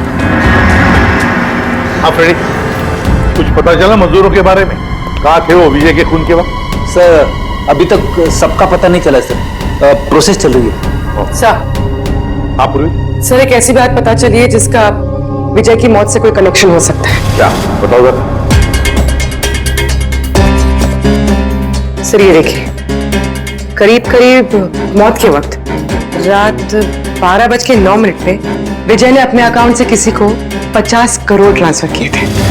50 करोड़ रुपए, इतनी बड़ी रकम किसके अकाउंट में ट्रांसफर किए? देखो, पनामा में कोई अकाउंट, किसका है ये पता नहीं। जरूर खूनी ने जबरदस्ती करवाया होगा ये ट्रांजैक्शन, विजय पे दबाव डाल के। तो पिछले 6 महीने से वर्कर्स को पगार नहीं दी गई और रातों रात 50 करोड़ रुपए ट्रांसफर किए जाते हैं। सर कहीं वो वर्कर्स में से कोई एक तो नहीं? नहीं पंकज, कोई गरीब मजदूर इतने सिक्योरिटी वाले घर में घुसकर पनामा के जैसे बैंक अकाउंट में पैसे ट्रांसफर करेगा? नहीं, ये बात गले से उतरती नहीं है। सर होगा तो कोई जान पहचान वाला, कोई आसपास का आदमी, कोई ऐसा दुश्मन जो जानता हो कि विजय की घर की सिक्योरिटी को कैसे भेदा जा सकता है। कौन हो सकता है?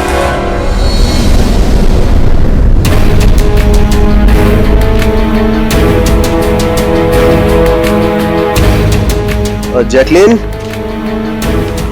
अरे भाई बहुत गर्मी लग रही है, जरा एसी का टेम्परेचर 20 कर देना। कर दिया है बॉस, अब कमरे का टेम्परेचर है 20 डिग्री सेल्सियस। नाइस। अब जैकलिन एक काम और करो, मेरे रूम की लाइट्स डिम कर दो, मैं थोड़ा रिलैक्स कर लेता हूं।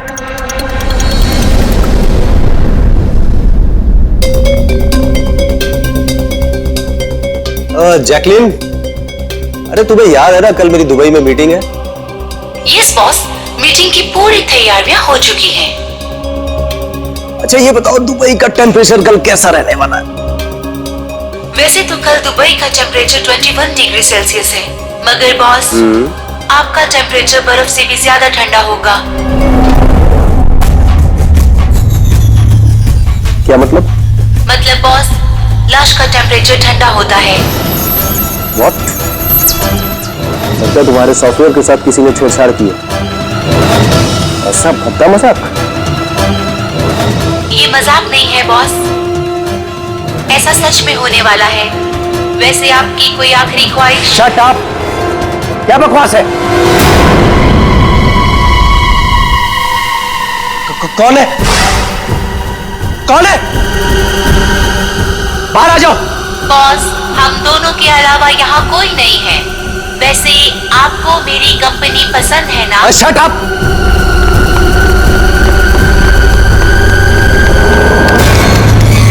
कोई फायदा नहीं है बॉस, सारे डोर्स को मैंने लॉक कर दिया है।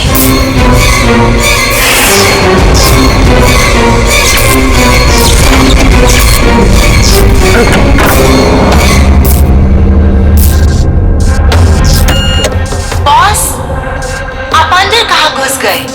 चलो बाहर आ जाओ। कौन है तुम?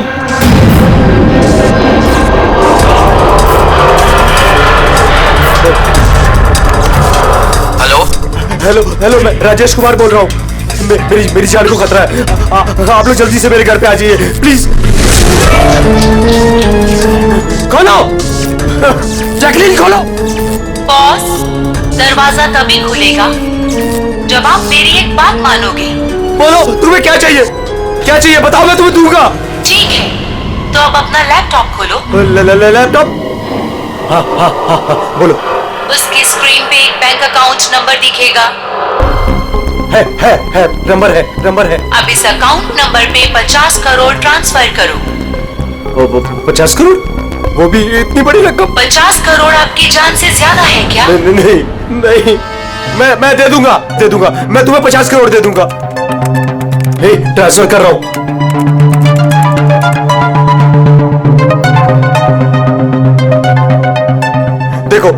देखो मैंने 50 करोड़ ट्रांसफर कर दिए तुम्हारे अकाउंट में। अब मुझे जाने दो। ठीक है बॉस, अब आप जा सकते हो। दरवाजा खुला है। अरे वाह, दरवाजा खुला है।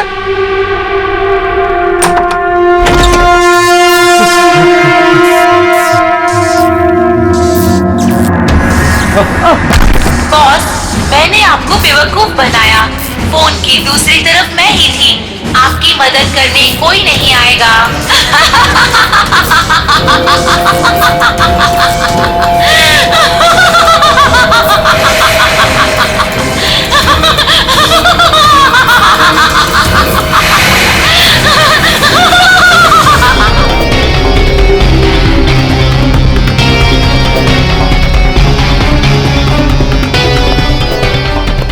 सर, ये झूमर का हुक तो बराबर है सर।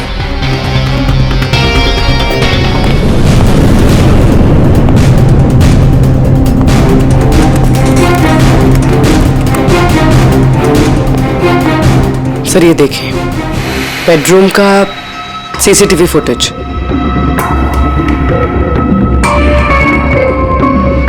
सर लगता है किसी से बचने के लिए ये आग के कमरे में गया और फिर दरवाजा लॉक कर लिया। एक बार इस राजेश की वाइफ से बात करते हैं।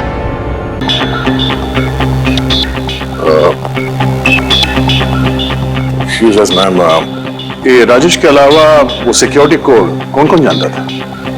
राजेश के अलावा तो कोई कोड नहीं जानता था सर। यहाँ तक कि उन्होंने मुझे भी कभी नहीं बताया था। सर, ये खूनी को कोड कैसे पता चला और वो अंदर आया कैसे? एक मिनट, ये तो ठीक वैसे ही वैसे जैसे किसी के घर में था।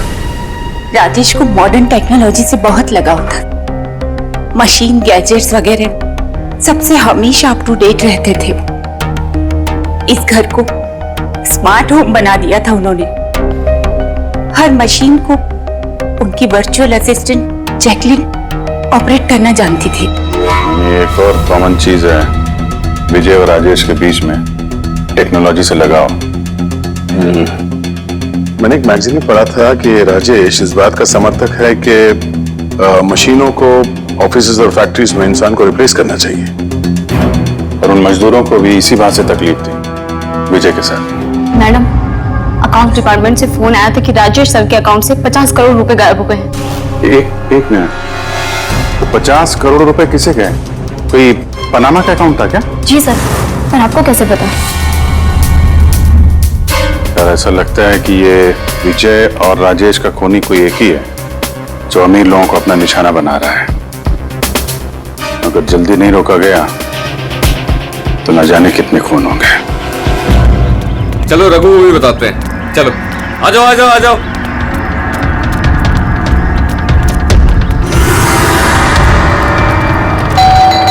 रघु भाई दरवाजा खोलो। रघु भाई, अरे रघु भाई दरवाजा खोलो। रघु भाई, रघु भाई, अरे आ रहा हूँ। क्या हो गया? कौन सी आफत आ गई? अरे क्यों दरवाजा तोड़ रहे हो? रघु भाई इधर आओ। कहाँ लेके जा रहे हो? आफत नहीं दौलत आ गई है, दौलत। मतलब? अरे मोबाइल चेक करो अपना। मैसेज पढ़ो मैसेज।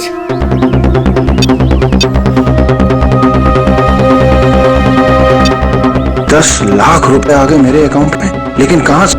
ये मेरे अकाउंट में किसी ने 10 लाख रुपए डाले? सिर्फ आपके अकाउंट में नहीं भाई, हम सबके अकाउंट में 10-10 लाख रुपए आ गए। 10-10 लाख। रघु भाई माला माल हो गए हम सब।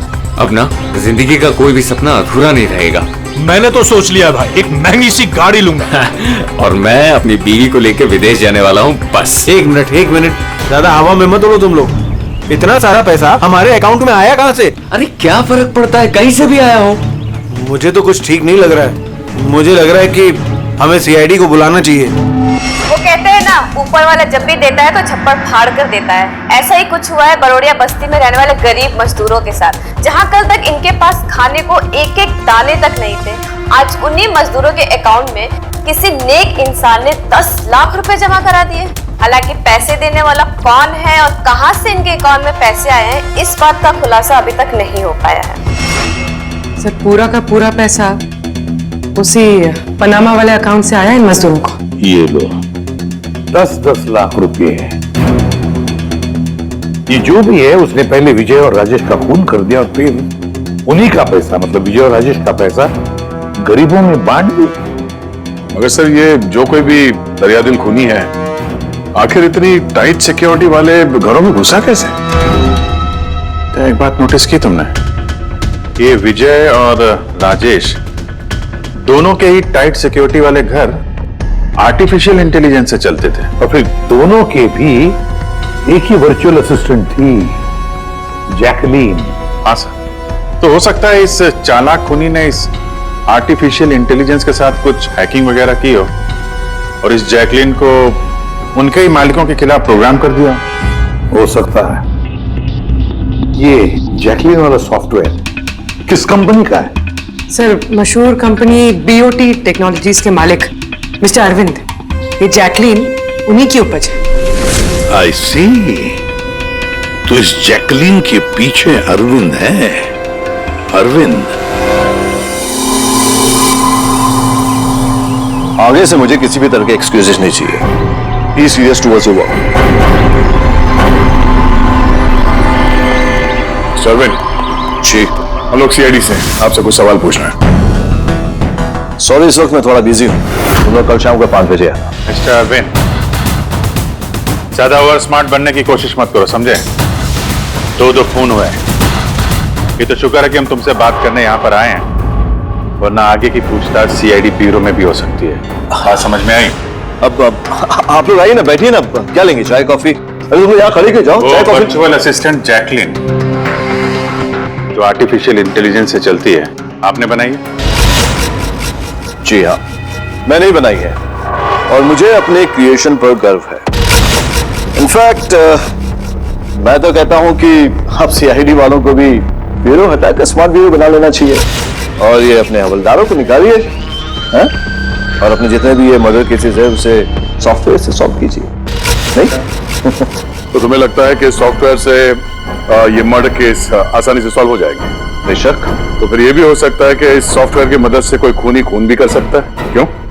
मैं कुछ समझा नहीं। तुम्हारे कई क्लाइंट्स इस्तेमाल करते हैं ना ये virtual technology, virtual assistant.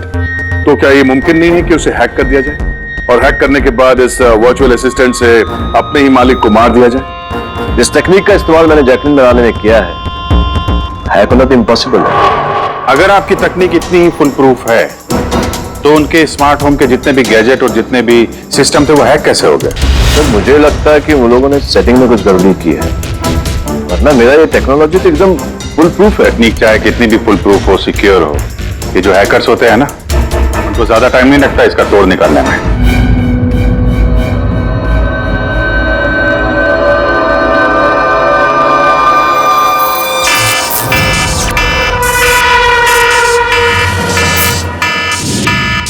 Security alarm, लगता है घर में कोई चोर घुसा है। क्या करूं? हाँ।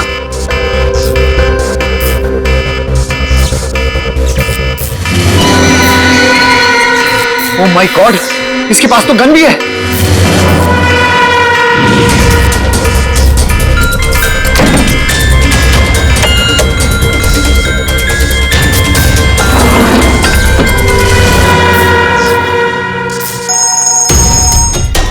हेलो, क्या?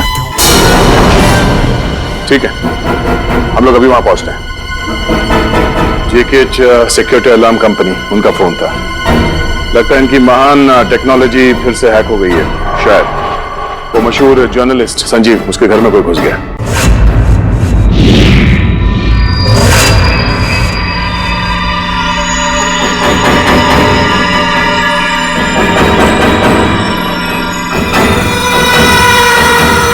ये तो मेरी कमरे की तरफ ही आ रहा है।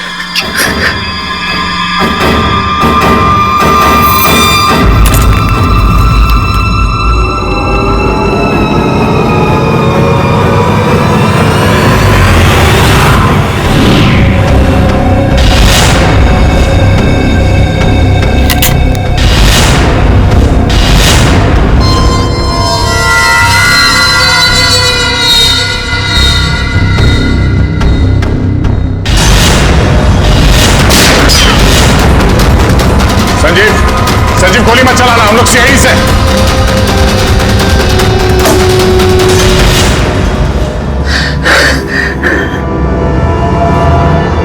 सीआईडी? सॉरी सर, मुझे माफ कीजिएगा। मुझे लगा कि आप लोग उस मुजरिम के साथी है जो इस घर में आया है, लेकिन थैंक यू वेरी मच, आप लोग आ गए, इसके लिए मैं बच गया, वरना वो तो मुझे मार देता। कौन मार देता? यहाँ पे तो कोई नहीं था। किसकी बात कर रहे हो तुम?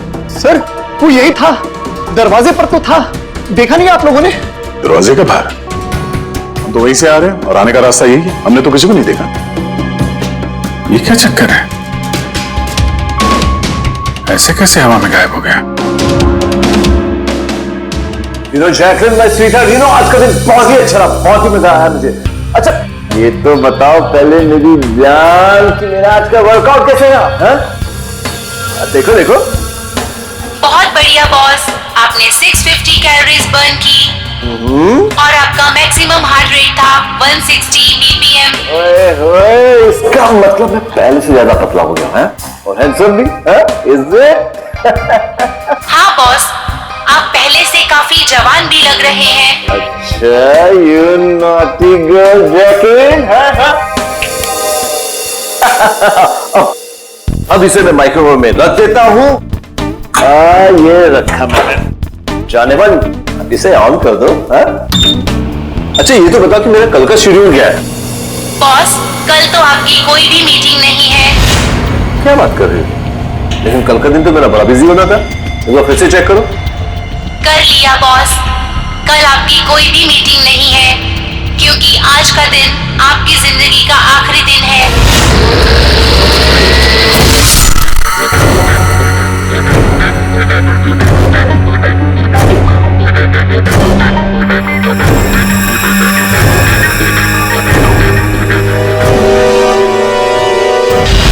बहुत ही गहरी चाल चली इस खूनी ने।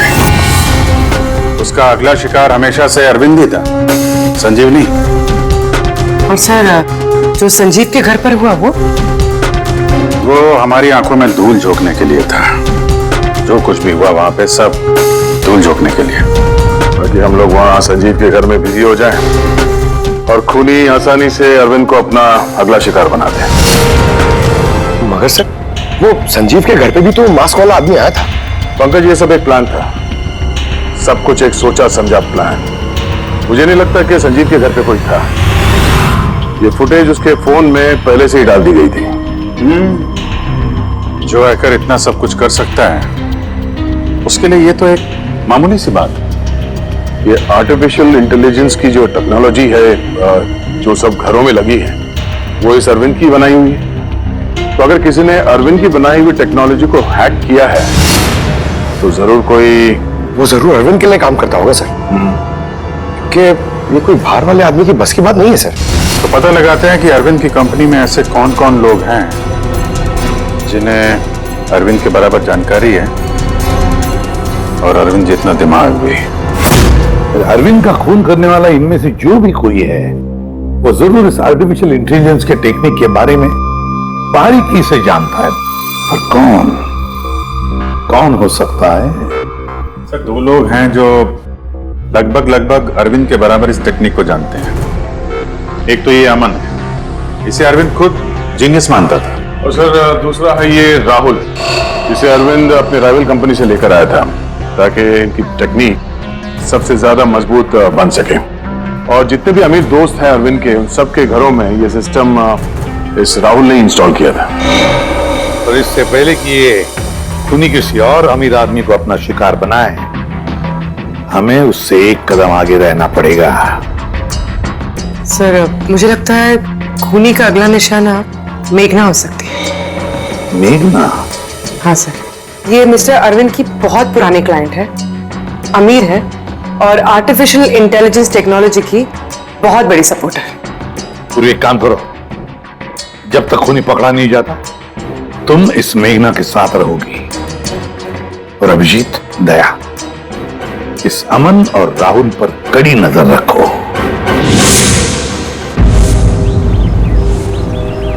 नहीं सर, कोई दिख ही नहीं रहा।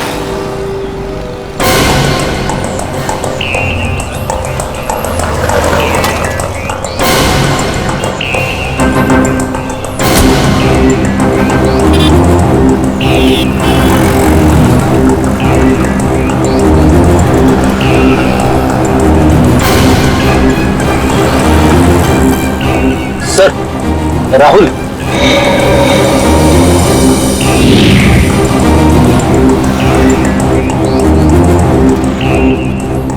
घर एकदम सुनसान है, ऐसा लगता है कि अमन घर पे है ही नहीं। चलो अंदर चल के देखते हैं।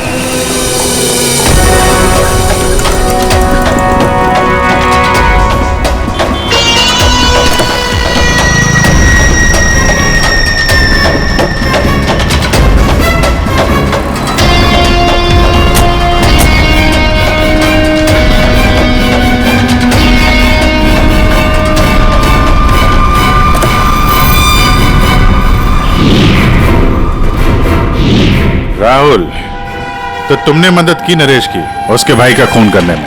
नहीं सर, मैं ऐसा क्यों करूंगा सर? सर भला मैं अपने भाई का खून क्यों करूंगा सर? अच्छा, तो यहाँ पे ये गुपचुप मीटिंग क्या चल रही थी?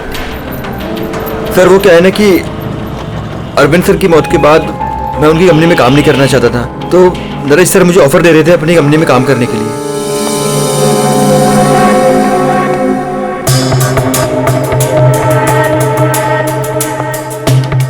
सर ये देखिए, 1 2 3 4 5 मॉनिटर सर। लगता है ये कंप्यूटर बहुत तगड़ा है। देखते हैं इस तगड़े कंप्यूटर में क्या क्या डेटा छुपा हुआ है।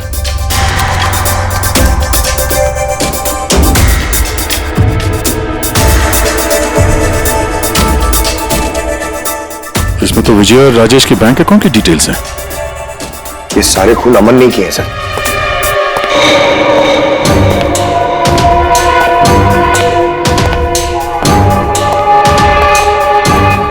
नमस्ते।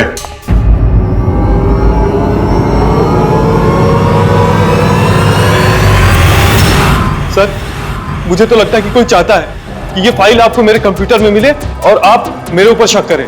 तुमको किसी पे शक है? कौन कर सकता है ये? सर पता नहीं, लेकिन मुझे लगता है सर कि अगर अरविंद सर का कंप्यूटर हैक हो सकता है तो दुनिया का कोई भी कंप्यूटर हैक हो सकता है सर, क्योंकि उनका कंप्यूटर किसी भी नेटवर्क से कनेक्टेड नहीं था। यानी अरविंद का कंप्यूटर जिस किसी ने भी हैक किया है वो उस वक्त वहां खुद मौजूद था, राइट? Yes sir.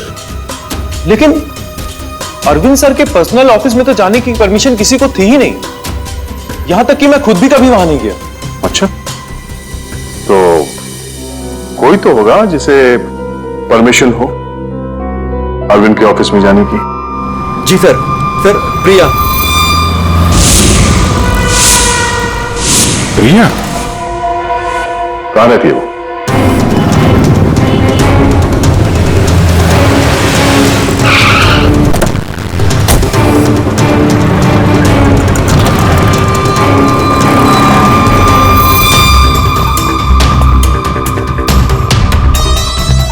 प्रिया,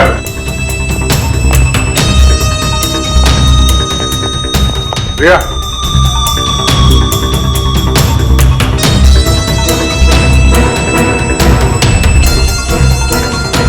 प्रिया, प्रिया, यहां तो कोई भी नहीं। प्रिया,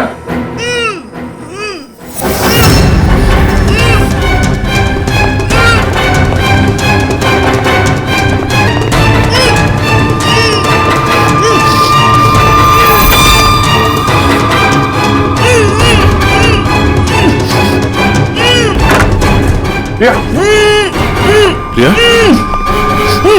तुम ठीक हो? एक मिनट, एक मिनट, एक मिनट।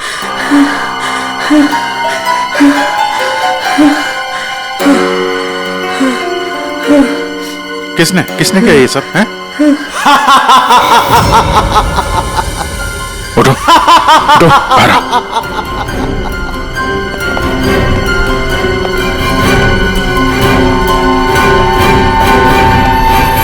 कौन है? आओ सीआईडी वालों, आओ। देश के रखवाले हो ना तुम लोग? तुम में और मुझ में एक बात कॉमन है, मैं भी रखवाली कर रहा हूं उन गरीब बेसहारा लोगों की जिनकी बेरंग दुनिया में जहर खोलकर ये अमीर लोग अपने रंग बिरंगे महल खड़े करते हैं। और शर्म आनी चाहिए तुम कानून के रखवालों को कि इन कमजोर की मदद करने के बजाय उन लोगों को बचाना चाहते हो जिनका पाप का घड़ा कब का भर चुका है, मगर तुम बचा नहीं पाओगे। बस अब एक आखिरी शिकार बाकी है मेरा, उसे मार दूं फिर सुकून की नींद सो जाऊंगा। अगले 1 घंटे में ना वो शिकार जिंदा बचेगा और ना तुम सब।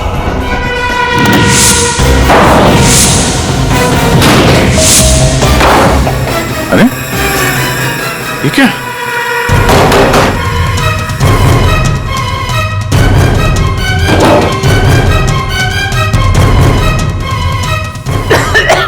गैस? Oh no. ये क्या? जहरीली गैस।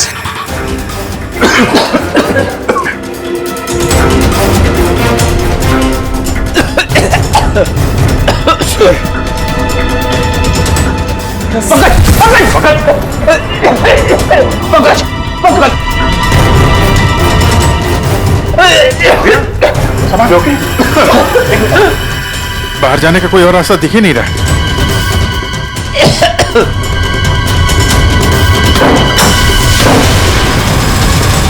दरवाजा खोलो। सारे दरवाजे ऑटोमेटिक लगते हैं। किचन में जाके देखो सिलेंडर है क्या? समझ गया सर।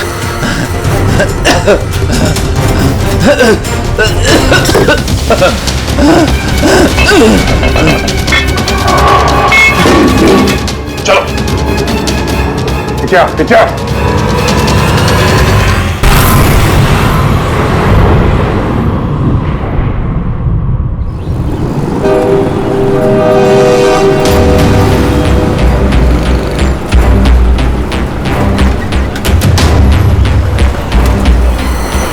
लिसन एवरीवन, आप सबको याद है ना कि ये असाइनमेंट हमको मंथ कंप्लीट होने से पहले करना है। जी मेघना मैम। ओके? और अरे ये आवाज कैसी?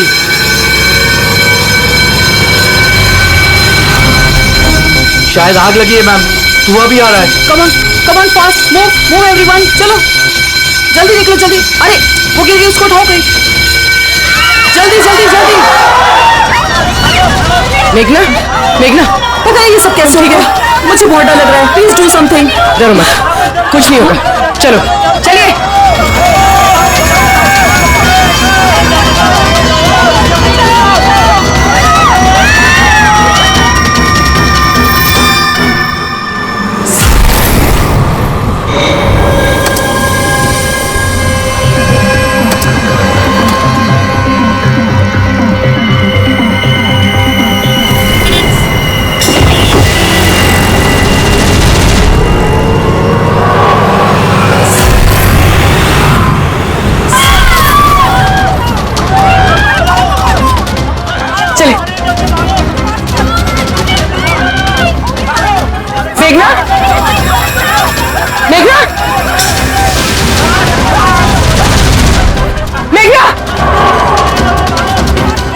किसी ने मेघना को देखा है?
प्रिया के घर से निकलते ही हमने पूर्वी को मैसेज कर दिया था कि तुम मेघना को मारने आओगे, और तुम सोच रहे थे कि हम सब मर चुके हैं।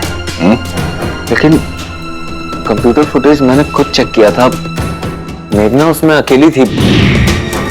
फिर आप लोग जिस तरह तुम सिक्योरिटी सिस्टम हैक कर सकते हो, हम लोग भी कर सकते हैं। नकली फुटेज देखी थी तुमने, तुम्हारी मिठाई हमने तुम्ही को खिला दी।